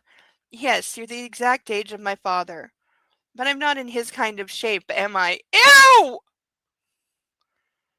Well, that was true. William filled out his suit better than men decades younger. Do you want this done now? She said sharply, or sometime next week with my lawyers. The way he smiled at her made her feel like she had turned him on. But of course, all business, as you stated. What a fucking creep. Ew. Sutton deliberately sat in a chair against the wall, and she did not cross her legs. About 10 minutes later, she looked up. I'm prepared to execute this. See, I made the changes you required. He coughed a little into his fist. Pen, or do you insist on using your own? I have that covered, thank you. Dipping into her purse, she then. Okay, so is he selling her the company? Used her thighs as a desktop. There is a desk in the room. And signed her name above the notary public's testament that was already filled in. And I'll be taking a copy with me as I leave, thank you. As you wish. She got to her feet and crossed the carpet. Your turn. William took a Mont Blanc out of the inside of pocket of his pale blue suit jacket, and he signed on another page, above another previously executed notary public's attestation. After you, he said, indicating the way out of the room with his arm. The copier is next to the first conference room. I don't use the Xerox machine. What the hell does that mean? Of course you don't, she thought, because like cooking and cleaning, you figure it's a woman's work. He was telling her she has to make her own copies because that's a girl thing. Okay, I'd stab him with the pen. Okay, that is so blatantly sexist, I didn't even get it. I really totally missed that for a second because I was like, what the fuck?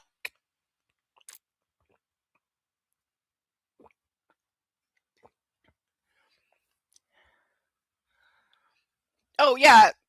Sarah, this is hella sus, whatever it is.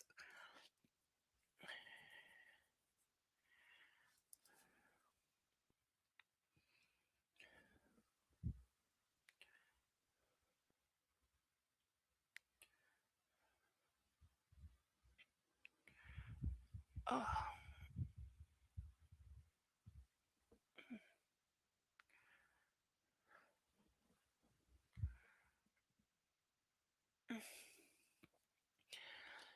Uh, as she took the document from him and walked for the doorway, a shiver went down her spine. But then she realized there was another piece to all this, namely a transfer of funds only she could initiate. So there was nothing she had to fear from him at this particular moment. She was just passing by the executive assistant's desk when something caught her eye and made her hesitate. It was something down on the floor, sticking out from under the desk's flank. He's hiding under the desk? The notary issue? Yeah. It's weird. Like I'm trying to think I don't know the answer, but I know there's only certain things you have to get notarized.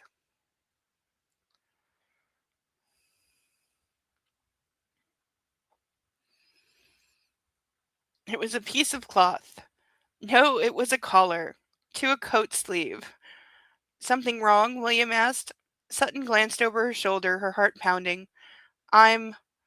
We're not alone, she thought with panic. Okay, what is she trying to hide so badly? Like, from his position squeezed into the well of the desk, Edward knew the instant Sutton somehow became aware of his presence. As her voice trailed off, he cursed to himself. What is it? His father asked. I'm. She cleared her throat, feeling a bit faint. Yeah, play into the sexism. He'll believe that. I have brandy in my office. That's not what you need when you're. Fruit juice. I need some fruit juice. Chilled, please. There was a pause. Anything for a lady, although I must confess this is considerably out of the realm of my usual duties. I'm surprised that actually worked. Oh, they're supposed to, you're right. That is right. That is right. That is right. Oh, I forgot about that. Yeah. So does it not like legally hold up if it wasn't witnessed? Or I don't know if that's going to be like a plot thing or just bad writing. Of didn't do their homework variety.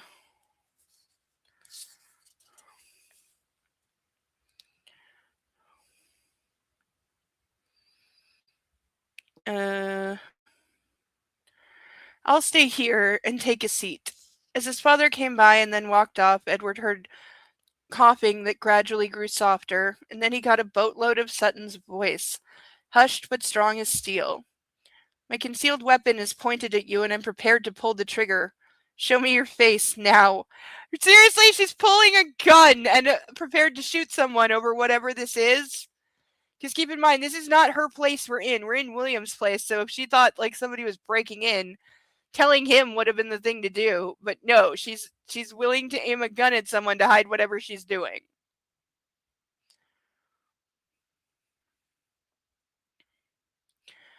Fainting spell my ass, Edward thought, but at least she'd sent his father off on the little errand first.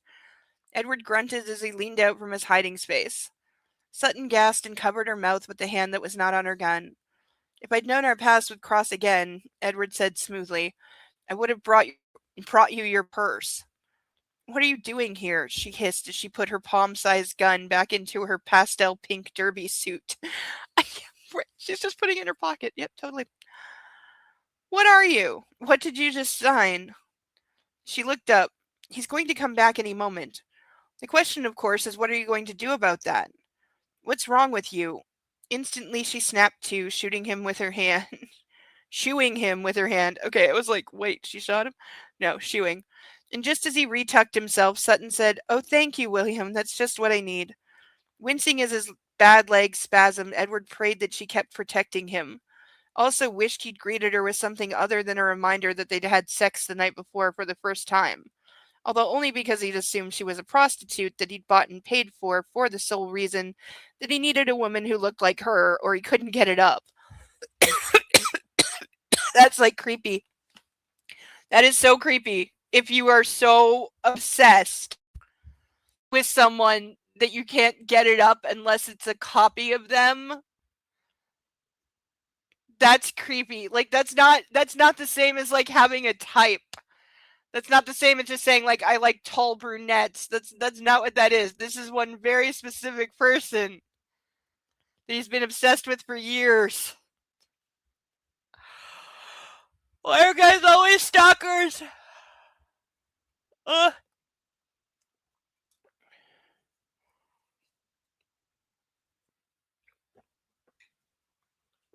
Yes, he can't get it up unless it's with her or somebody that looks enough like her. That's just incredibly, incredibly creepy. It really is. Yeah, we're almost to chapter 36. I only said we were going to read till like 38 tonight, and I don't want to read like half the book one night, so I'm saying right now we may call it an early night. I know I've never done that, but it might happen. I don't mean like now early. I mean like in an hour and a half early. Because I don't want to read like half the book in one night, and I don't want to read like 100 pages in one night, but we'll see. This is a fast read, though. It's definitely going a lot faster than I thought, which actually works out well because we have. I know, said Thale. I know. I hate that I said it. Watch me now, like go to midnight 30 just to spite myself because I'm like that. The gasp. I do love that. I love that you're here. Do whatever you want. Thank you for the encouragement. No, we'll definitely keep going till at least 11, but you know, I may invoke summertime hours. We'll see. Cuz yeah, we're getting through this at a clip.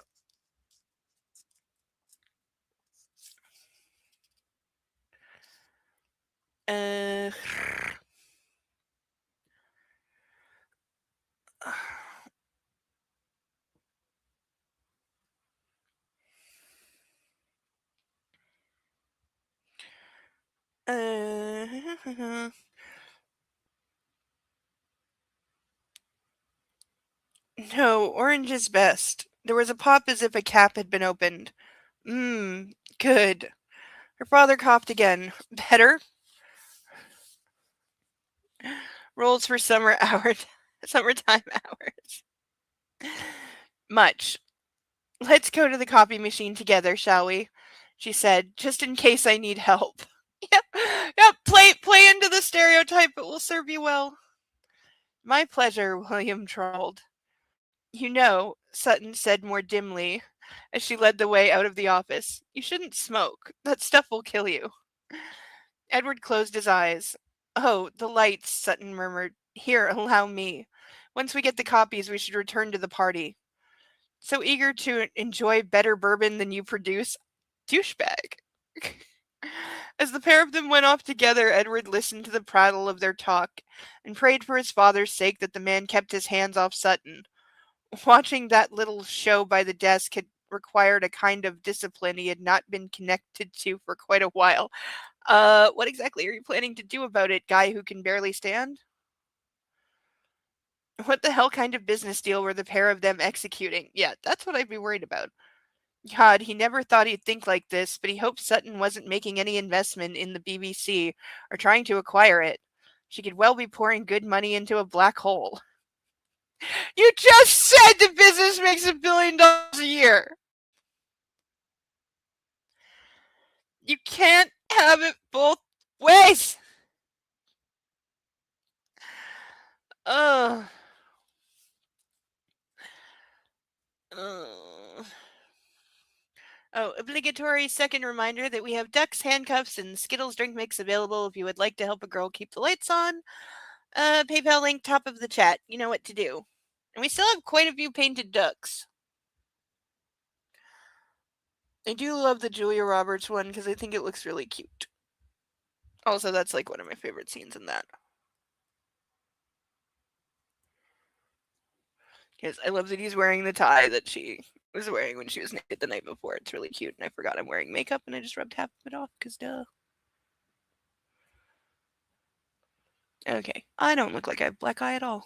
Oh my god. This is why I can't have nice things. This is why I'm not a lady. Someone doesn't know how math works. Yep. I think Butters doing treat math would do better.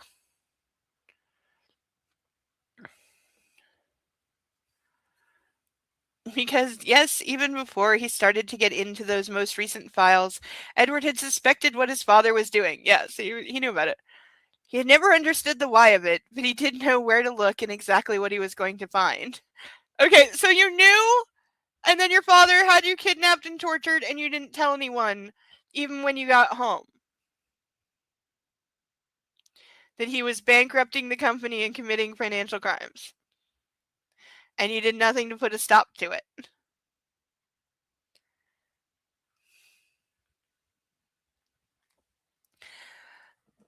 Like, nobody is a good person in this.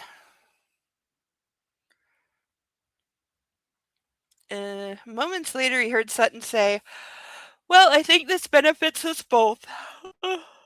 Wait, I'll execute the wire transfer first thing on Monday morning. Oh, so he's going to find a way to, like, tell her, or, like, stop her or something, because they have, like, it's Saturday and they have till Monday. Care to seal this with a kiss? Ew! In what world would a business partner ever say, ew, ew, ew, ew, ew, ew? Edward curled up a fist and thought of what his brother had said about Chantal. Thank you, but a handshake is more than sufficient, and even that I don't require. Good girl. I'll let myself out.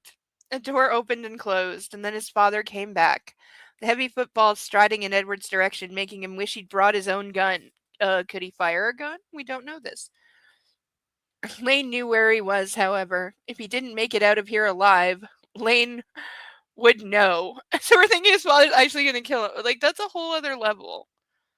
Closer, closer. Except his father just walked right by the desk and into his own office, where he turned on the light, pulled open a drawer, and put the papers that had been signed back inside. Then he closed things up and took a number of puffs on his cigar as if he were lost in thought. When a coughing fit ensued, Edward rolled his eyes. His father had been an asthmatic all his life, and he's not dead from smoking cigars yet? Why, anyone with that condition, even if it was just a mild case as William had, would ever smoke anything was a mystery. As the man took out a handkerchief to cover his mouth, he also retrieved his inhaler and briefly replaced the cigar butt with the drugs. After a quick huff, he put the cigar back in place, turned off the light, and proceeded by his assistant's desk.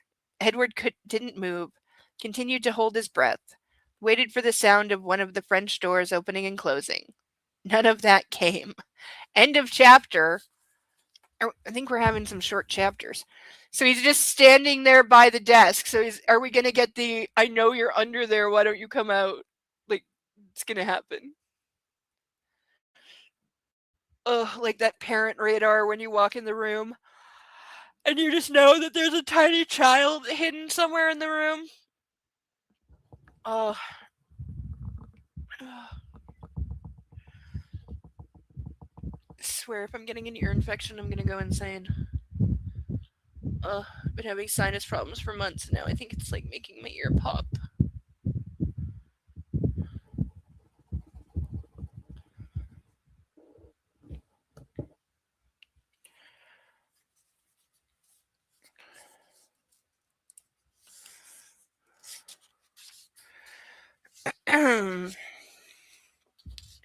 Chapter 36. As Lizzie stood before him looking shaken, Lane wanted to take it all back.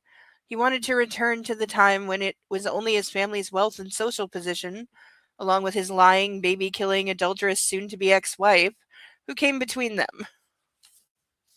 Yeah, that's the good old days when you were just a douchebag. Ah, well, the good old days. Not. I'm sorry, he whispered, and that was true about so damned much. That's all right.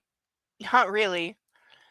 When they fell silent, he found the sound of the party annoyed the crap out of him, especially as he thought about all that money that his father had borrowed. He had no idea exactly what the costs of the brunch were, but he could do the math. 600 or 700 people, top shelf liquor, even if they got it wholesale.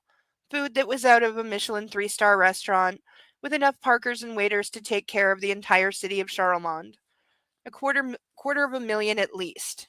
And that didn't include the boxes at the track, the tables at the private rooms at Steeple Hill Downs, the ball that his family sponsored afterwards.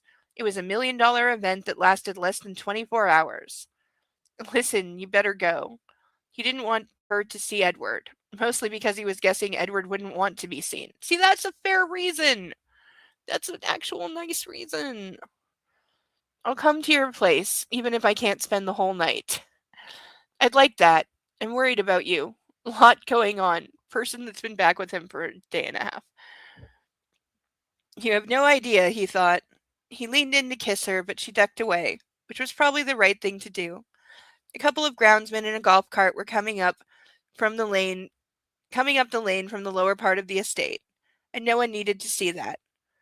I'll get there when I can, he said. Then he leaned in. Know that I'm kissing you right now, even if it's only in my mind. See, that's a line that definitely can be sweet. She blushed. I'll see you tonight. I'll leave the door unlocked if you go late. I love you. As she turned away, he didn't like the look on her face, and it was impossible to hide the fact that he desperately wanted her to say those words back. Not because she was being polite, but because she meant them. Because her heart was on the line, just as his was. This is a lot of emotional investment very, very quickly. With his world so off balance, Lizzie King certainly seemed like the only secure, steady thing on the horizon. The sound of the door opening behind him ripped his head around. Not Edward. Not even close. His father, not his brother, came out of the rear door of the business center, and Lane froze. The first thing he did was look at the man's hands, and he expected to find blood there. But no, in fact, the only thing in them, or in one of them rather, was a white handkerchief that he pressed to his mouth as if he were discreetly covering a cough. His father did not look over, but didn't appear stressed. Preoccupied, yes. Stressed, no. But the bastard walked right by the back end of the old truck, and the lack of social position associated with such a vehicle putting the F-150 and whatever owner or passenger might be standing with it beneath his radar. Okay, so he's like constantly rude. I know what you did. Lane wasn't aware of speaking until the words came out of his mouth, and his father stopped and turned around immediately. As one of the garage doors began to trundle up in the background, William's eyes narrowed, and he tucked the handkerchief inside his jacket. "I beg your pardon," the man said. Lane crossed the distance between them and met his father eye to eye. Keeping his voice low, he said, "You heard me. I know exactly what you did." "No, you don't. You know the fallout, but you don't know what he did." It was eerie how much that face looked so like his own. Also eerie that nothing in it moved. William's expression didn't change in the slightest. "You'll have to be more specific, son." The cold tone suggested the last word could have been replaced by "waste of my time," or perhaps the more colloquial "asshole." Lane gritted his teeth. He wanted to lay it all out, but the reality that his mother was still in that business center, or at least hopefully remained in there alive, coupled with the fact that his father would just redouble the efforts to cover his tracks, stopped him. Hold on, I want to see what page count we're at, because I didn't look. And I forgot I got lipstick on the book.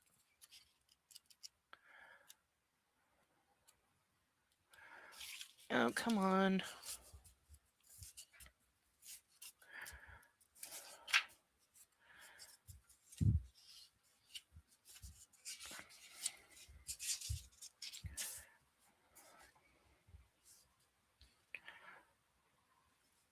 Yeah, we are ahead of time. I'm not seeing things. Yeah. 20, yeah, okay.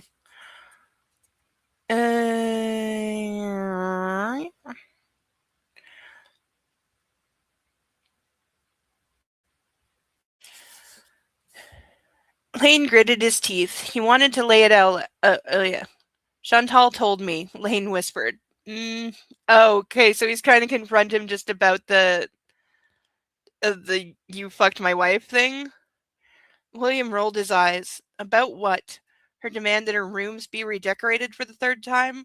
Or is it that trip to New York she wanted to take? Again. She's your wife. If she wants these things, she needs to discuss them with you. Lane narrowed his stare, tracing every one of those features. "Now, if you'll excuse me, Lane, I'm going to—" "You don't know, do you? About the baby? Of course not." Why do these types of authors keep making these types of books again and again? I remind you, this author has successfully published more than, I think, almost 40 books over like 30 years. So she's made a hell of a good career out of it. And that's why.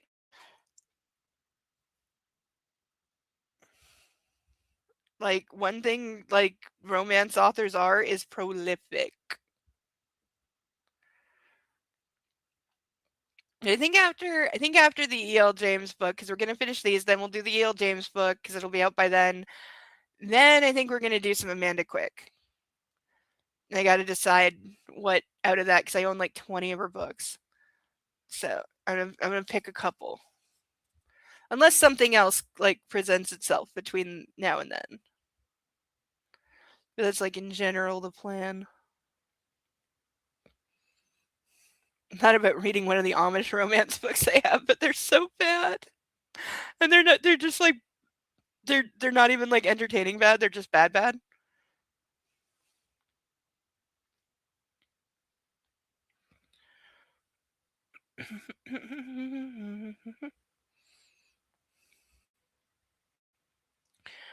You don't know, do you? His father indicated an elegant hand to the Rolls Royce being pulled out of the garage. "I'm going to be late, and I don't play guessing games. Good day." "She's pregnant." As his father frowned, Lane made sure he had enunciated his words clearly. "Chantal is pregnant, and she says it's yours." He waited for the tell, waited for the single pinpoint of weakness to show, used all his experience in poker to read the man in front of him. And suddenly there it was, the admission spoken in the subtle twitching under the left eye. "Okay." "I'm divorcing her," Lane said softly, "so she's all yours if you want her.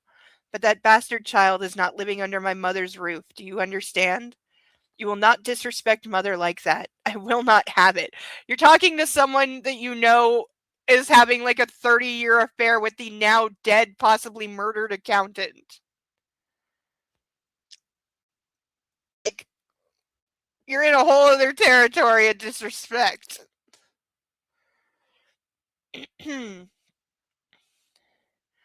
William coughed a couple of times. Okay, what is with the coughing? Are we going to find out he has TB or like lung cancer or something? Is he dying? And re-outed the handkerchief. A piece of advice for you, son. Women like Chantal are as truthful as they are faithful, and I've never been with your wife. For God's sakes. Okay, who do we believe? Women like her aren't the only ones who lie. Ah, yes, a double entendre. The conversational harbor for the passive aggressive. What? That's not a double entendre. Fuck it, Lane thought. Fine, I know about your affair with Rosalinda too, and I'm very sure she killed herself because of you. Considering you've refused to speak to the police, I'm assuming you know that fact as well, and are waiting for your attorneys to tell you what to say. Well, if she did kill herself, it doesn't matter if it was because of the relationship with him. He didn't kill her. He's not. The flush of rage that rose up from the French collar of his father's pressed and monogrammed shirt was a red stain that turned his skin ruddy as a tarp. You better realign your thinking, boy. And I know what you did to Edward. At that point, his voice cracked. I know you refused to pay the ransom, and I'm pretty sure you had him kidnapped. Steering away from anything further about the financial issues, Lane continued. You always hated him. I know why. But you always went I don't know why, but you always went after him. I'm only guessing you finally got bored with toying with him and decided to end the game on your own terms once and for all. Funny, over the years he'd often pictured himself controlling his father, had played out all kinds of different scenarios, tried on all sorts of righteous speeches and violent yelling. The reality was so much more quiet than he would have imagined, and so much more devastating. The Rolls, the Rolls Royce came to a stop beside them. The family's uniformed chauffeur got out. Sir. William coughed into that handkerchief, his gold signet ring gleaming in the sunlight. Good day, son. I hope you enjoy your fiction. It's easier to contend with than reality. For the weak. Okay, so we don't know, like, who's telling the truth. She's lied about pregnancy-related things before, so it's possible she's not even pregnant. Or that it's somebody else's. You know, there's no shortage of men around. Lane grabbed the man's arm and yanked him around. You're a bastard. No, William said with boredom. I know who both my parents were. A rather important detail in one's life. It can be so dispositive, don't you agree? Okay, are we going to find out? Is that the tip of the hat? Are we going to find out Edward isn't his, and that's why he always hated him? I think we like maybe hinted at that before. I don't remember, but are we going to find that out? Because it's so stereotypical.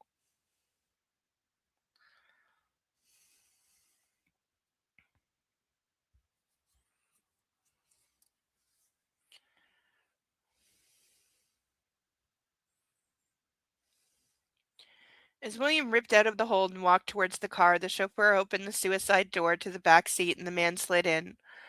The drop head was off a moment later, and that handsome profile of its passenger remaining forward and composed as if nothing happened. I'm also adding like 3 to brand names and cars because Rolls Royce got mentioned a whole bunch of times. Ugh.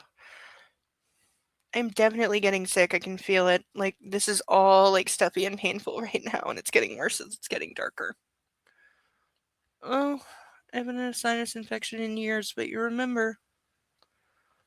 I'm blaming the screwy weather. And the fact that I'm allergic to everything that blooms in the summer. Just everything. In summer, I'm allergic to outside.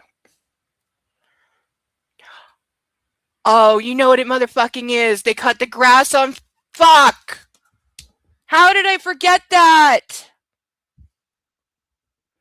I'm like the most allergic to fresh cut grass, and they cut the grass on Friday.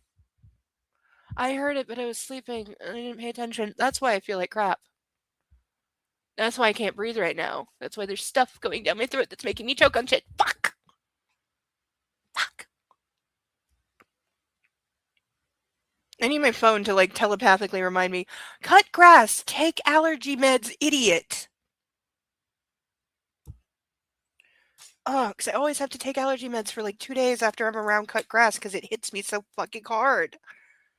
Like, when I was a kid, no joke, when my grandfather was gonna cut the grass, he would tell my mom, and my mom would literally take me to the mall for, like, 6 hours. And he couldn't just, like, cut it and then, like, let the wind, like, go it away. He had one of those, like, suck up the cut off grass thing, and it all had to be, like, cleared up before I could be brought home.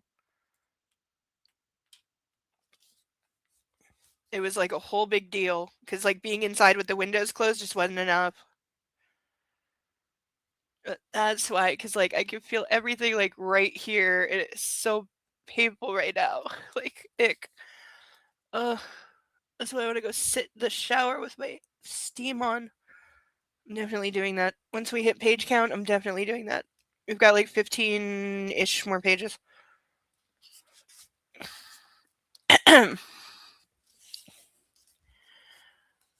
Yes, I do not wanna get sick for, like, 2 weeks, which is what happens if I don't take care of this.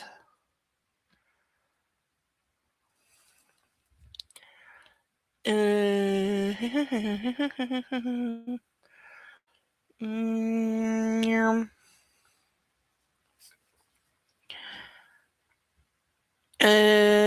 Composed as if nothing had happened.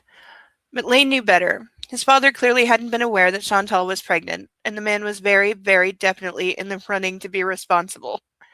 If she even is, we don't know. Craziest gardening thing I learned is the smell of cut grass is the grass screaming. I'm sorry. Did what's the idiot's name? Did the the Scientology guy, Eli no, Ellie who the fuck founded Scientology? That motherfucking idiot. The guy who said he could hear tomatoes screaming. Did that guy tell you that?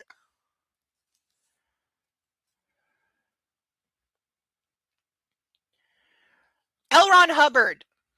Thank you, Brain. That's his name.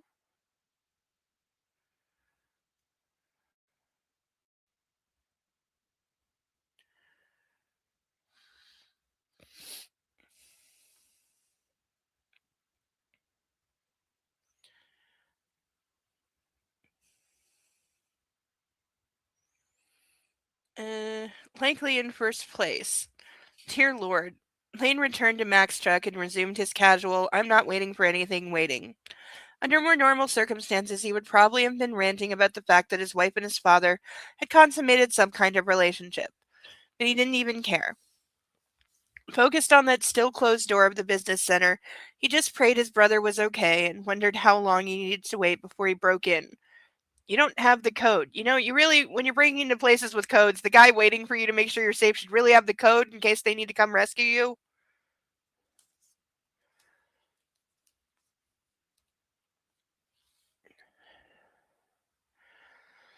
For some reason, he heard Beatrix Molly's voice in the back of his head. Do we know who that is? From the day before, when the woman had been loitering outside Rosalinda's office. It comes in 3. Death always comes in 3. Some hospitals swear that that's true, or people who work at hospitals like swear that that's true, or nursing homes. Or people say like with celebrity deaths. If that were true, he prayed his brother wasn't the number 2. But sure as hell, he had some recommendations for the universe on who should be. Edward's body was screaming by the time he heard, off in the distance, the rear exit door open and close. In spite of the pain, he waited another 10 minutes just to make sure the business center was empty. Because what's going to happen if he gets caught there? He has every right to be there. And who's going to care? Musicians swear it's true. That and musicians dying at musicians and actors dying at 27. The age of 27, because there's like a lengthy list of musicians and actors that died at 27.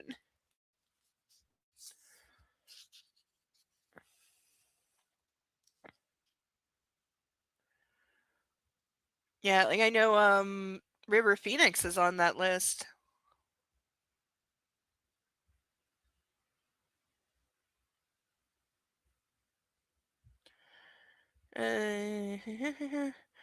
When there were no further sounds, he gingerly shifted his feet out from under the desk and bit his lower lip as he tried to straighten his legs, move his arms, and get himself unkinked. He made it far enough to have to shove the office chair out of the way. Thank God the thing was on rollers. But that was it. He tried to stand up, over and over again, with all manner of grunting and swearing. He attempted every conceivable strategy of transitioning back to the vertical, whether it was gripping the top of the desk and pulling, sitting back on his hands and pushing, or even crawling like a child. He made little to no progress.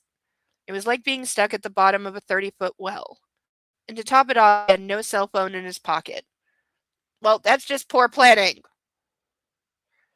Further curse words ricocheted through his head, the F-bombs landing and making craters in his thought patterns. But following that period of airstrikes, he was able to think more clearly. Stretching over as best he could, he grabbed a hold of the phone wire that ran from the wall up through the hole in the bottom of the desk. Good plan, except the trajectory was wrong. When he pulled it, he was only going to move the headset further out of reach. I assume he's going to call his brother and be like, I'm stuck, come help me. Ugh. Seriously considering getting one of those neti pot things, but they killed somebody recently here. So, and I've always been sus of them.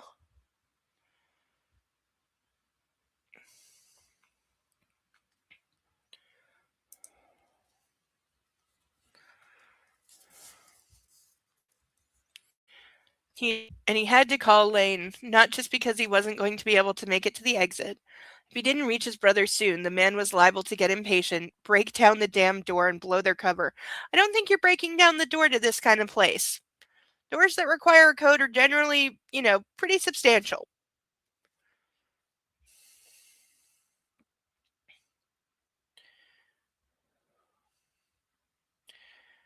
Bracing himself, Edward rocked forward once, twice. On 3, he heaved his torso up, drawing on some reserve of strength he didn't know he had. It was ugly. His bones literally rather rattled together under his skin, hitting one another hard without any buffering of muscle. Is this even possible? But he did manage to snag the receiver from its cradle and drag the rest of the phone forward on the desk until it fell off the edge and landed in his lap. His hands were shaking so badly he had to dial a couple of times because he kept messing up the sequence, and he was near to blacking out when he finally put the headset up to his ear. Okay, are we ever going to find out what is wrong with him that would cause all of this? Because in my head, I'm trying to match up, like, what kind of injury would cause this, and I'm not getting very far.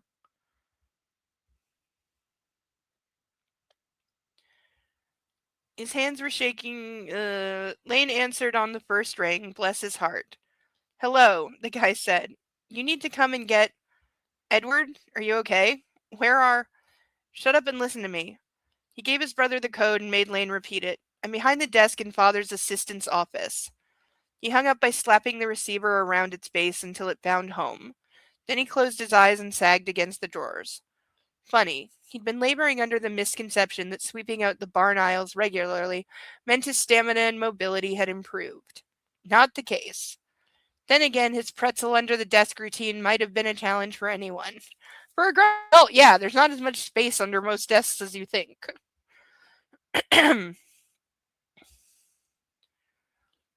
As he heard the rear door open and shut for a second time, he had a sudden urge to retry the whole get to his feet thing, just so that he and Lane could be spared the embarrassment that was about to come. But the flesh was unwilling, even as his ego got up on its high horse. A moment later, he cut Lane off before the man spoke even a syllable. I got it, he said roughly. I got what we need. He had to salvage his pride somehow. Lane's knees cracked as he crouched down. Edward, what happened? In theory, probably not, because did we ever figure out why that lady was fainting in 365? She had a heart condition! What heart condition we never fucking found out, and the symptoms made no goddamn sense, nor did the thing that supposedly cured it! None of that bullshit made any fucking sense. It's like, really, bitch, you couldn't fucking just Google, like, symptoms of an adult with a heart murmur, because I'm pretty sure that can cause you to faint, and just go with that. You couldn't have just picked one thing. You had to do, like, literally 90 seconds worth of fucking research. And you could have made that made sense. Like, that's what I mean about lazy ass fucking writing. Because it is just being lazy. You have the internet. The information is there. Like, do you know the shit I fucking looked up? That is stuck in my head now, so I wouldn't sound stupid when talking about something I didn't know anything about. I'm gonna pull up my list. I'm up to 182 things that I have researched for my novel, which is about 2/3 of the way finished. Oh god. Oh god, I was gonna read it, but now I'm probably not. Because it's all stuff that definitely... Sorry for spitting. It's all stuff that definitely puts me on watch lists for things. Google was getting sus the other day, by the way. Google started like asking questions while I was asking for stuff, and it was really funny. Oh, but yeah, no, there's the things on the list are pretty even for me. Because I don't know what, like, I don't give a flying fuck, but I don't know what other people's levels of sensitivity to things are. Which one what? Which one what? Deacon, you're gonna have to be more specific than that. Grab Butters and use his tail to try again.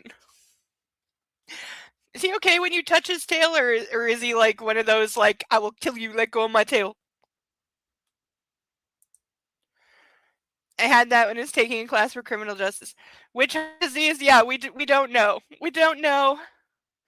Nope, we're never gonna know because the author didn't think that far ahead or care to put effort into the story. Because why would you do that? Why would you make sure you know what we're talking about? You know what? For a flashback scene, I had to fucking Google what did the London Met Police uniforms look like in the early 2000s. And I thought I remembered this because I have newsreels in my head. I thought I remembered that they used to be all black, and it was after 9/11 they updated them. Because also they'd been that way. They'd looked the same for like 200 years. So they kind of used 9/11 as a good reason to update them and like, you know, add some more equipment, because like cops didn't even in the UK, all cops didn't even have fucking radios. And certainly they were completely unarmed. They didn't even have batons. That was their response to 9/11. Certain officers, especially those on the subway platforms, were issued batons.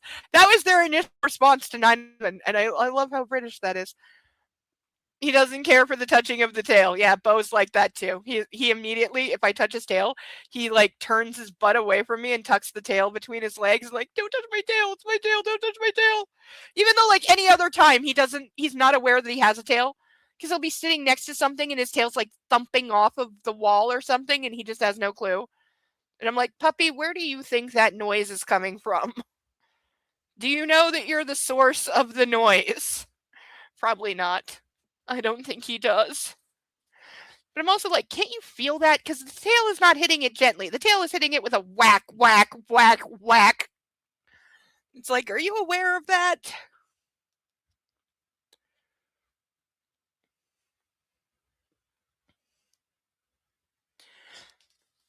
But if somebody asks me nicely, I will read the sussy things that I was forced to Google for a scene. You know what? I'm gonna put it on because I know you're still watching. Sethale, I'm gonna put it on you. I'm gonna put it on you. Our dragon lord. If your dragons wish to know, I will say. But only for that reason. It's like a reverse dragon riddle, because there's all those old stories where the dragons like they're like the guardians of great treasure, but you have to answer their riddle. Those are cool stories.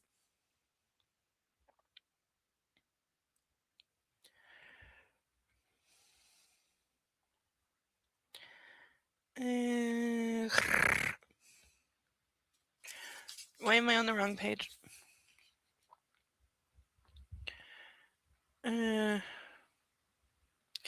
Edward, what happened? Spare me, just get me up into that chair. I need to log out or we'll be compromised. Where is father gone? I know he left out the back. He got in his car with the driver and I watched him leave. He's off to the track. Thank God. Now get me up. Is he betting at the track? Because I'm worried.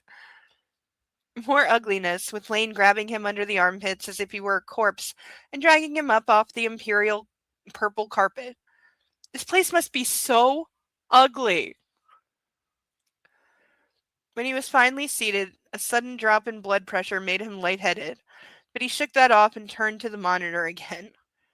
Go to his desk, he ordered Lane. Top drawer in the middle. There's a sheaf of papers in there. Don't bother reading them. Run to the Xerox machine and get us a copy. He just signed them. When Lane only stood there as if he was wondering whether he had a medical emergency to deal with first, Edward slashed his hand through the air. Go, and put them back exactly where they were. Go. So the dad didn't lock his office or the desk? Because usually the middle drawer in the desk is the one that's lockable. Yeah, I know. It's usually the Sphinx that does riddles. Yeah. And trolls. Trolls are also known for their riddles. That's why in Super Mario Odyssey there is a Sphinx that does do the riddle. You meet him in the Desert Kingdom at first, but then he goes on vacation and he flies around to the other dome, so you'll just randomly find him. It's really cute. That game is amazing. That is definitely one of the best games ever made, but certainly tops of the Mario games. And the first Galaxy. The second Galaxy is garbage, don't buy it. But the first Galaxy game is really good. Odyssey beats it though. And of course, the best Mario game and one of the best games of all time is Paper Mario Thousand Year Door. Even if you are not a Mario fan, play the shit out of that game. It's so good. Like, it's one of those games I will play once a year just because it is so good. But you have to make sure that between chapters you really do go around and talk to everyone because there's so much dialogue and there's so much dialogue that will make you go, and this was written for children, right? Because some of it wasn't. Some of it is those kind of jokes you don't understand until you're older. Like that one scene in Jenny's dorm in Forrest Gump. Or genuinely, I didn't know what had happened for a really, really long time. Because I was like 12 when I watched that and it didn't click. Even though I clearly knew about like all the stuff, it did not click.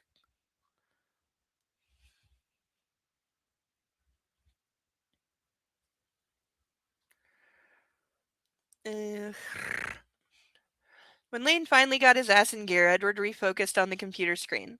After transferring one final document, he began signing out of the network carefully, closing everything that he had opened. Lane hightailed it back no more than a second after he was finally finished. Get me out of here, Edward said roughly, but set the phone back up here first. It was the height of importance that he required his strong the height of impotence that he required his strong, able-bodied younger brother to put things back in order and then heft him to his feet and shuffle him out of the office like he was a geriatric. If this guy is this also, if he's like this, like physically weak and unable to like reliably walk, why is he not in a wheelchair for now? At least part of the time. Like that would help him get around a lot better and be in less pain. Like, or are we gonna find out that like he got told to use one, but it's like an ego vanity thing bullshit? Is it gonna be more of that? Okay, my ear keeps popping. It's really annoying. It's also really painful.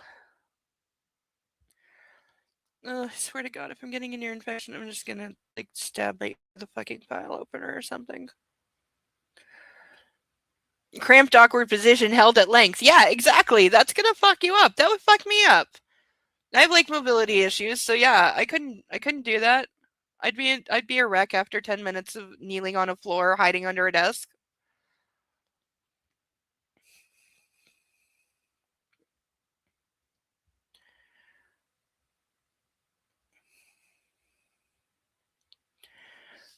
Oh, everyone will take care. Thank you, Deacon. Hopefully I feel better next week. And we should figure this out sooner.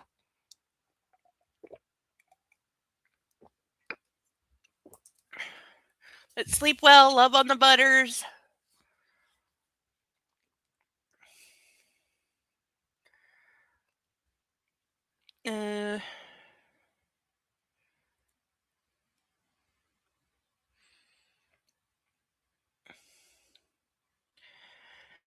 And what do you know, Lane gave up trying to help him walk just as they came across the family crest in the carpet. I'm going to have to pick you up. Whatever you must. Edward turned his face away from his brother's shoulder as his weight was popped off the floor. The ride was a rough one, his pain level ramping up and shifting to all kinds of new places. They made better progress, however. It is not easy for one grown person to be like, that's not, how would you, it would be so hard to lift somebody like that. Takes a while for my knee to work it out when it's held in one position for too long. Yeah, my hips are like that. They can get locked up and then don't want to move my legs.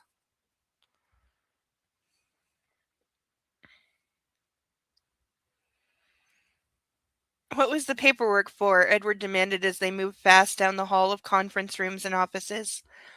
You're going to have to walk once we get outside. I know. What was the paperwork about? Lane just shook his head as they came to the back door. I need to put you down. I know. There was a grunt of pain.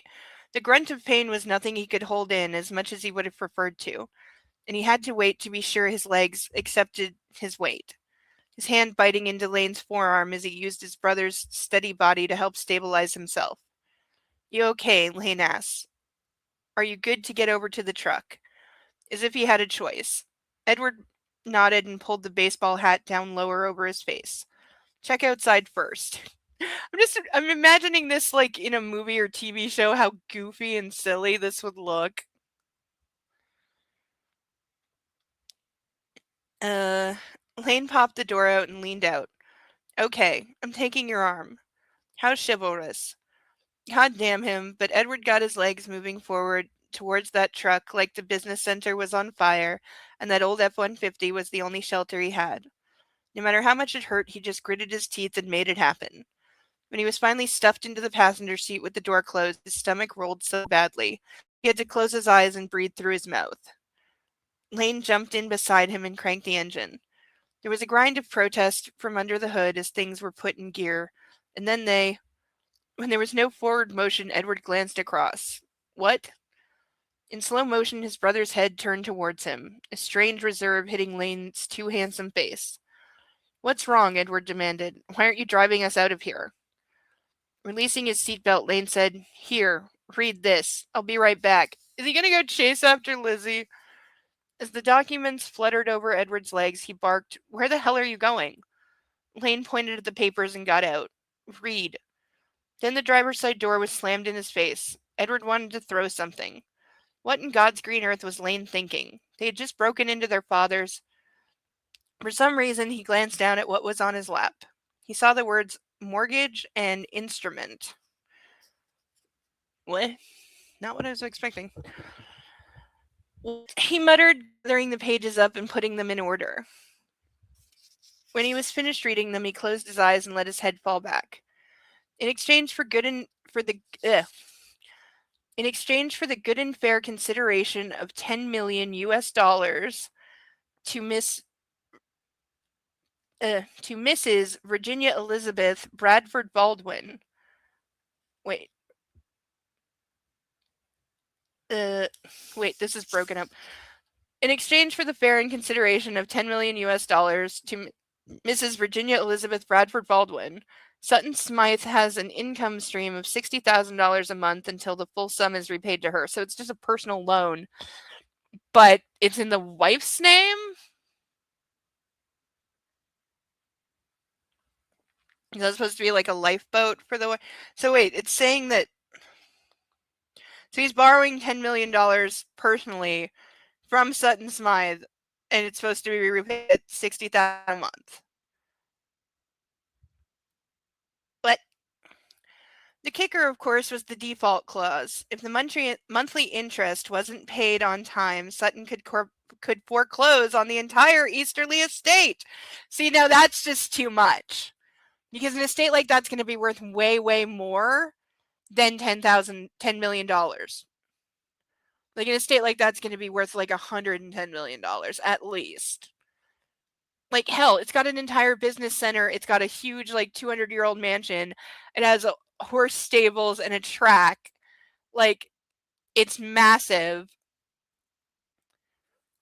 And like even just the house by itself, not even the land or anything else, just the physical house would easily be worth like 35 to 45 million dollars at least. So that is like way too much collateral for $10 million. Because the wife is incompetent, the husband has power of attorney. The taking, I don't know. Is there illegality in taking out a loan in someone else's name if they're incompetent, even if you are the person who has power of attorney and guardianship? Because it's like a loophole that could be really abused. Because like you could take out a ton of money in somebody else's name, and then you're not responsible for it, and they are, but you like spent it all. Like that seems like a recipe for corruption. Not saying it's not possible. I'm not saying like there's anything in the law that would stop this, but it just seems like a pretty potentially bad situation. Did I just hear a kitty? I wish. I have not given up on my plans to get a kitty, by the way. They just hit a snag. But I would still definitely like to have a kitty again very soon because I miss having a kitty.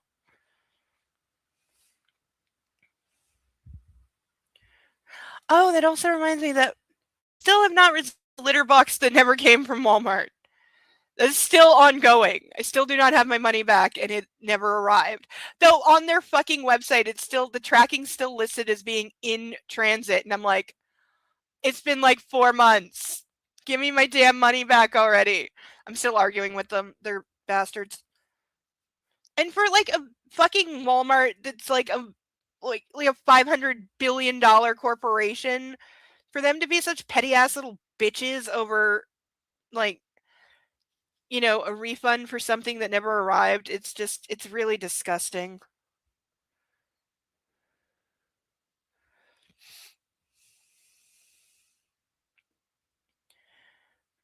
Everything from the mansion to the outbuildings to the farmland would be hers. That's a hell of a deal for $10 million. And I'm double checking and it says 10 million, not 100 million even, which would still not be enough for something like that. But, like, oh hell. Not a bad risk profile considering the last valuation about 4 years ago. The place had been thought to have been worth about $40 million. Yeah, just the house would be worth that. Like, Edward cracked his lids again and rifled to the signature page. It had been previously notarized, regular practice at the BBC. Is that even allowed? On the QT. Okay, so this is a corrupt thing that they do. They get like pre-notarized paperwork and then use it later. But does that invalidate it though? Does that make it not legal because it wasn't done properly?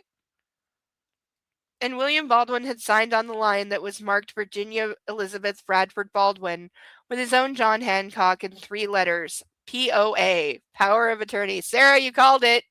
You get a gold star. So even though his mother's name was the only one on the deed, and she no doubt had no knowledge of the agreement and wasn't going to see a penny of the money, everything is nice and legal. This probably actually is, as disgusting as it is. Damn it.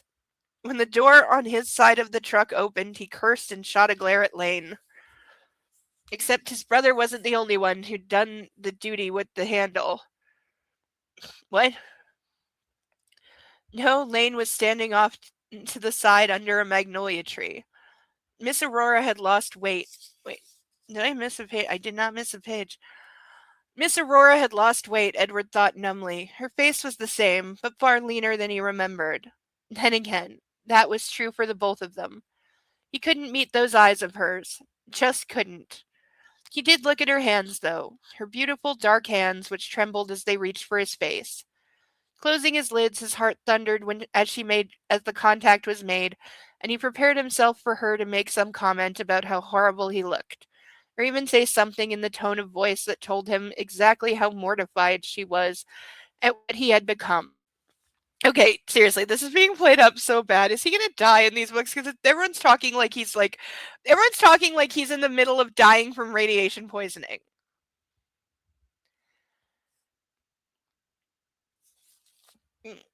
Where's my pen?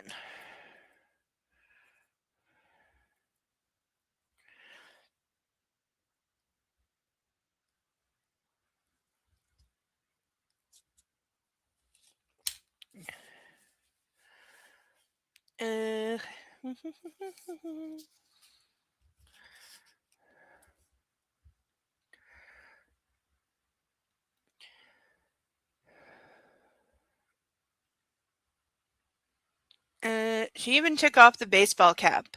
He waited, bracing himself. Jesus has brought you home, she said hoarsely as she cradled his face and kissed him on the cheek.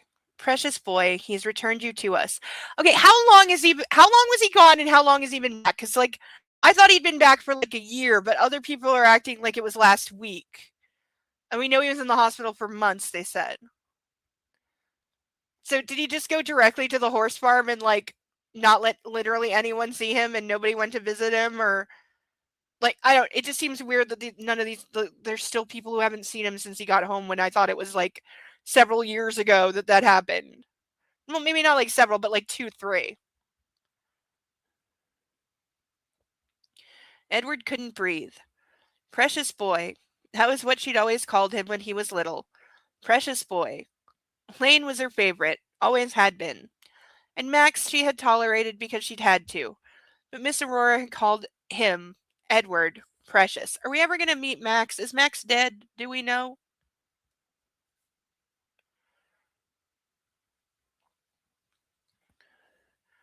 Because she was old school and the firstborn son thing did matter to her. I prayed for you, she whispered. I prayed for him to bring you home to us, and my miracle has come finally. He wanted to say something strong. He wanted to push her way because it was just too much. And it says push her way instead of away. There's a typo. He wanted Next thing he knew, he had leaned into her and she had wrapped her arms around him.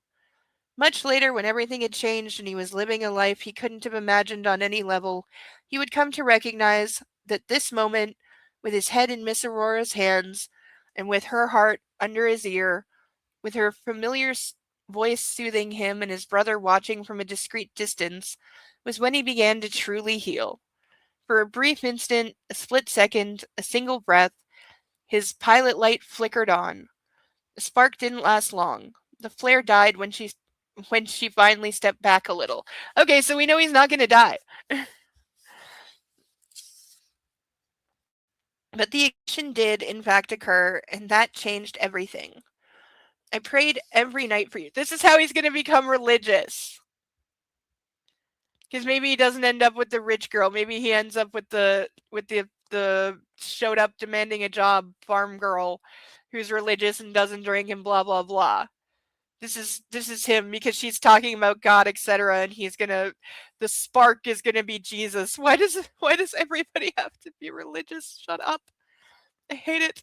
I hate it. I hate it. I hate it. Unless it is specifically a religious book, I hate it when religion is the answer to anything. If you are, and I have a shelf full of these, they're terrible because people gave them to me and I bought some because I was in a weird space. I did the church thing for a while. Don't do it. It sucks. But there's a reason that Christian romance books are terrible. They're fucking awful. But at least in those, when Jesus is the answer to something, I don't mind it because that's the fucking point. You know what you're reading. I hate it when non-religious authors or non-religious books suddenly throw religion in and make it a magic cure-all. It's literally magic. And it's like, no, do better.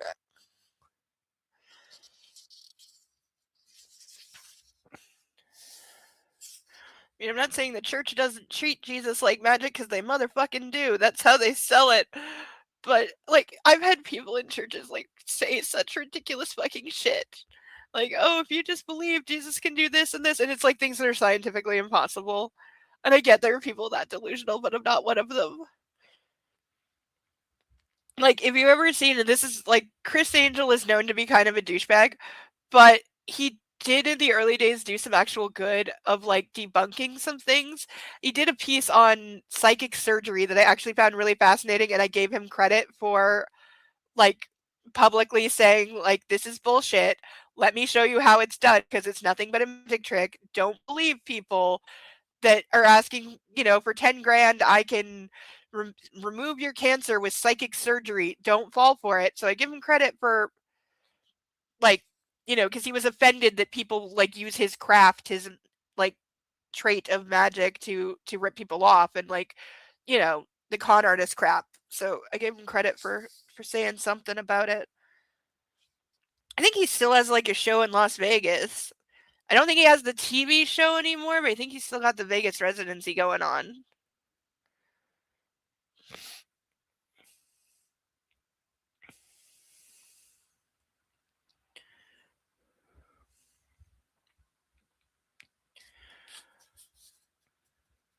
Uh, I prayed every night for you, she said, brushing his shoulder.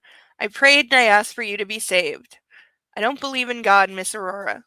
Neither does your brother, but like I tell him, he loves you anyway. Yes, ma'am, because what else could he say to that? Thank you. She touched his head, his jaw. I know you don't want to see me. He took her hand. No, it's not that. You don't have to explain. The idea that she ugh, the idea that she felt she was somehow a second-class citizen made him feel like he'd been shot in the chest. Well, she was your nanny and is now like your cook, dude. She's a servant, so that's kind of the thing. That's the world you live in case you didn't know. I don't want to see anyone. I'm not who I once was. She tilted his face up. Look at me, boy. He had to force himself to meet her dark stare. Yes, ma'am. You're perfect in God's eyes. Do you understand me? And you're perfect in mine as well, no matter what you look like. Miss Aurora, it's not just my body that's changed.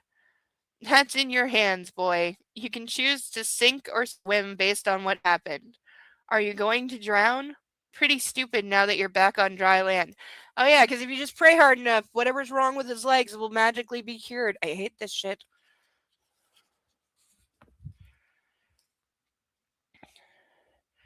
If anyone else had said that bullshit to him, he would have rolled his eyes and never thought about the statement again. But he knew her background. He knew more than even Lane knew about what her life had been before she'd started to work at Easterly. Oh, God. She was a survivor. She was inviting him to join the club. So this was why he hadn't wanted to see her, he thought. He hadn't wanted this confrontation, this challenge that was clearly being offered to him. Are we what the hell? You like, is it any wonder I have no idea who the main character in this is? Like, I didn't think we were gonna get any of this with him until like the next book because this one's like Lane centric, so I was expecting the other two to each be centric on one of the other characters, but they're all just like slapdashed around. What if I can't get there? He found himself asking her in a voice that broke. You will. She leaned in and whispered in his ear. You're going to have an angel watching over you. I don't believe in them either. Doesn't matter. Easing back, she stared at him for a long while, but not in a way that suggested she was taking note of how much older or thinner he looked. Are you okay? He asked abruptly. I heard you went to the. I'm perfectly fine. Don't worry about me. I'm sorry. About what? Before he could reply, she cut him off with her more typical strident voice. Don't you don't be sorry for taking care of yourself. I'll always be with you, even when I'm not. She didn't say goodbye. She just brushed his face one more time and then turned away. Is this book going to end with her dying, trying to make everyone cry? And it was funny. The image of her walking over to Lane and the pair of them talking together under the heavy dark green leaves of the magnolia tree was something that was going to also stick, as it turned out, just not for the reasons he thought. Oh, end of chapter. We have one more chapter, then I'm certainly calling it a night because I feel like hell. I'm so sorry to let everybody down, but I really feel awful. And all the sinus stuff is just getting worse and worse. I wish I'd realized before now I was sick. I should have realized when I was like, I've been so like foggy headed today, but I haven't been sleeping. I've been literally staying up till like 9 a.m. and sleeping till like 1 for months now, and no matter what I do, I cannot get flipped back around. Seriously considering getting a bottle of NyQuil just for that reason. I mean, I know it's not the best thing to do, but I have to break it somehow. Alright. Oh.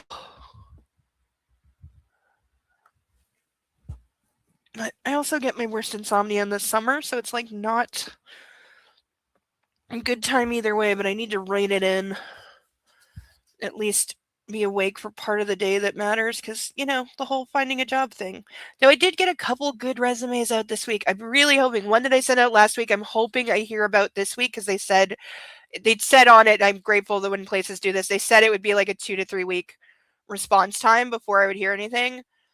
So that zone comes into play this week. So I'm really hoping I hear from that place because I really, really, really, really, really want that job. And for once, I'm actually confident that if I can get an interview, I can talk my way into it because I'm pretty good at that. So I really, really hope that they reach out. And that I don't sound like this when they do. Fuck. I will gargle all the salt water if I have to.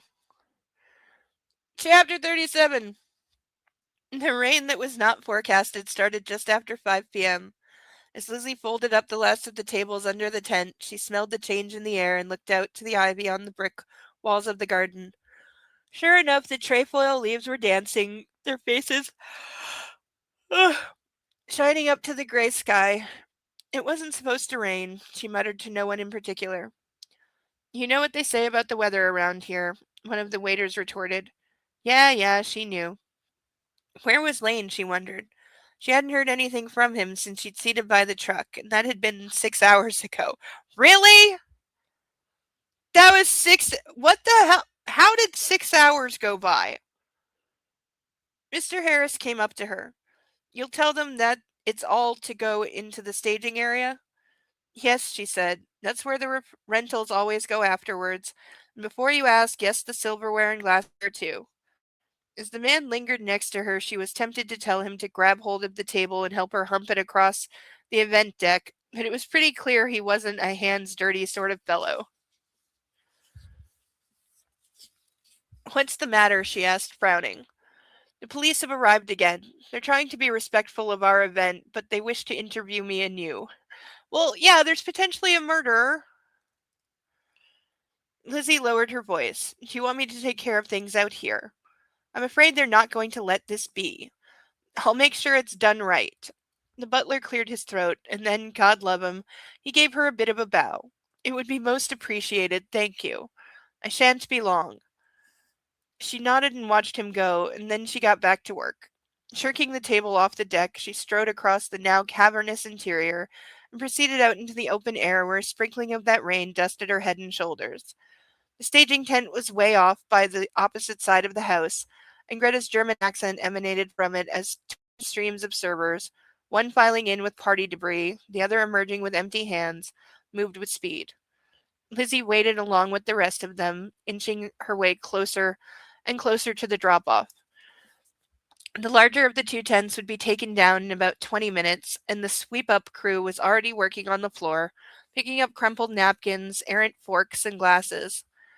Rich people were no different than any other herd of animals, capable of leaving a trail of detritus behind them after they abandoned a feeding station. Last table, she said as she once again went under cover. Good. Greta pointed to a stack. It goes there, Ja. Yep. Lizzie jerked the weight up to waist level and slid the length on top of the pile. Lifting a whole table by yourself is very hard.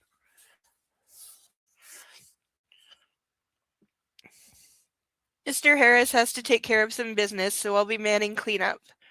We'll have it all in order. Greta motioned for two young men with 6 crates of glasses apiece to the other corner. Over there, and make sure under cover, Ja. I'm going to check in with the kitchen. We'll be finished out here in an hour. Right on schedule. Always. And Greta was right. At 6 o'clock on the dot, they were finished. The big tent down and the house and gardens cleared out of anything rented. The backyard reset as if it had had its Control-Alt-Delete hit. As usual, the effort had been tremendous. As the staff filed out, most of them were heading downtown to drink off the aches and pains and oh my gods of the day. But not Lizzie. Or her partner. Home. They were both going home, where she would wait for Lane and Greta would get treated to a meal cooked by her husband. As the two of them walked down to the staff parking area together, they didn't say a word, At their cars, they shared a quick hug. Another in the can, Lizzie said as they pulled apart. Now we get ready for the little VE birthday party. Why does everyone call her Little VE? This is the worst nickname or shorthand ever.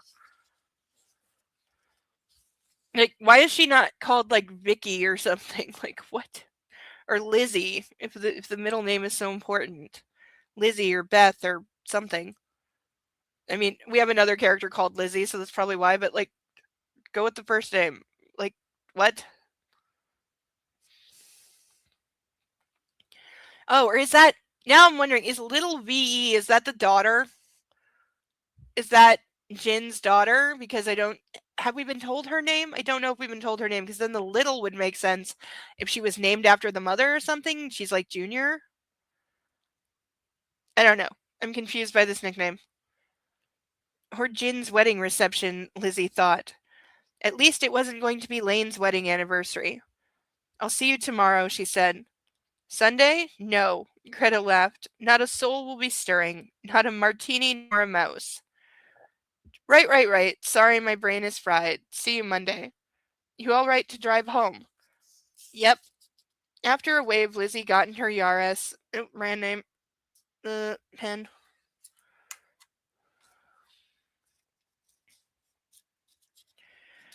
Definitely need a new pen. And then joined the lineup of cars and trucks proceeding out of the staff lane. As soon as she took a left on River Road, what had started as sprinkles turned into an actual rain, and the deluge made her think of the race. Shoot, she'd missed it. Reaching for the radio, she turned the thing on and futzed with the dial to find the local station. By the time she found the recap, she was out of Spaghetti Junction and heading over the Ohio. But she didn't follow the reporting, and not just because she didn't follow the sport. Frowning, she leaned into her steering wheel. Dear God. Up ahead, the horizon was filled with tremendous black clouds, the rolling thunderheads looming high in the sky. Worse, there was a green tinge to it all. That's tornado. I know that. That's tornado. And even to her untrained naked eye, the stuff appeared to be rotating. Yeah, the green is the telltale of the tornado. You can smell it, too. She checked over her shoulder. Behind her, there was nothing much going on weather-wise. There was even a stretch of blue sky. Shoving her hand into her purse, she took out her phone and dialed Easterly. When that clipped English voice answered, she said, "Weather's coming. You're going to need to—" "Miss King," the butler said. "Look, you need to batten down the pool area and the pots, but there's no weather, as you call it, due. In fact, the weathermen have made it clear that a spot of rain is all we shall have this evening." I'm looking at it, you... It's hail? Okay, yeah, hail will do a lot of damage. I've seen it firsthand. Hail can fuck up your house and car.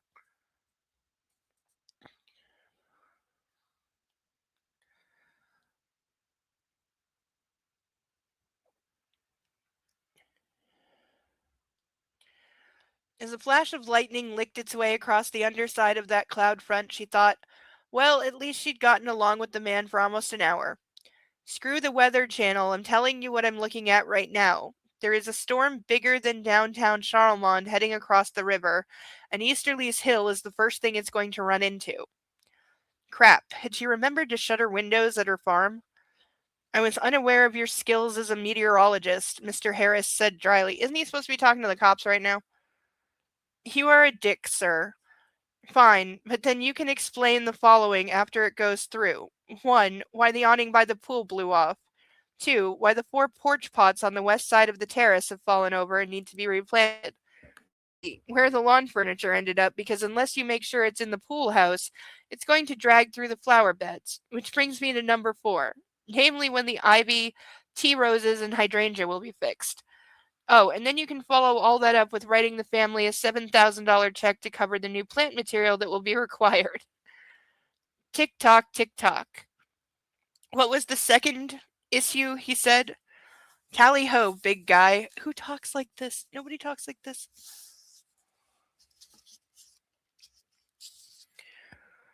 Lizzie ran through the whole protocol, which was the result of her and Greta having worked with Carrie McAdams for years, stormproofing the grounds in the spring and the fall. The thing was, it didn't take an EF5 dropping directly into Easterly's backyard to create a mess. Some of the generic storms were more than capable of doing a lot of damage if they had straight-line winds. It was one of the things she'd learned fast when she moved to downtown Charlemont. As if on cue, she drove into a blistering wall of rain that hit the windshield so hard it sounded like a team of tap dancers rocking out to the Star-Spangled Banner. Cranking up her wiper, she took her foot off the accelerator because the Yaris was capable of hydroplaning on the highway with even the slightest amount of water under its tiny tires. Yeah, that's very, very, very, very, very dangerous. You got it, she said, because I need to hang up to drive through this. Yes, yes, of course. Oh my god, the man whispered. So you see the storm. Have fun with that, she thought. Better get moving. Indeed. Quite. Lizzie hung up and tossed her phone back into her purse. And then it was a case of hunch over the steering wheel, hold on tight, and pray that some idiot show-off in an SUV didn't run her off the road. You shouldn't hunch over the steering wheel because the airbag will break your chest. Things got even worse. Fast. And geez, after a day as long as the one she'd put in, the last thing she needed were torrential bands of water that cut her visuals down to 5 feet, along with teeth-rattling thunder and lightning. But the weather seemed determined to parallel what was going on at Easterly, almost as if the drama of the house was affecting even the weather. Okay, that was hyperbole, but still. It took her 500 years to reach the exit, and then another 7 or 8 to get to her driveway. Meanwhile, the storm had turned into Storm S with a big capital S on the end. Lightning crackled and sizzled, seeming to target her car. The thunder roared, and she got pelted with a round of hail you could have hit out of Fenway Park. Sarah, you were right. It's hail. You called it. White-knuckled, frankly pissed, worried about Lane and sore all over when she finally made it home, it was a hot mess of the finger of God. That was the only thing she could think of. One moment she was just about to pull into her spot by her house. The next, a jagged bolt of lightning licked out of the sky and nailed her big, beautiful tree right at the top. Sparks flew like the 4th of July, and she screamed no as she hit the brakes. The Yaris tires were iffy on dry pavement. On wet, muddy dirt road, it was grease pig time. Okay, girl, you need to drive a safer car.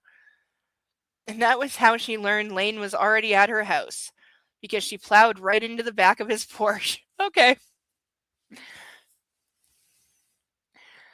Well, oops. I'm sure he has insurance. Hopefully she does too. Lane had been sitting at Lizzie's kitchen table reading BBC financial reports for about 2 hours when the storm hit. So she just left her house unlocked? Because she told him she'd leave it unlocked for him, but that requires her to get home first, and she's not there yet.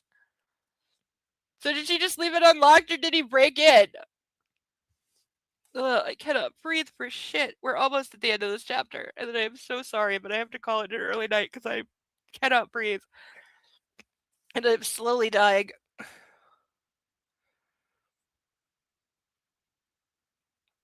As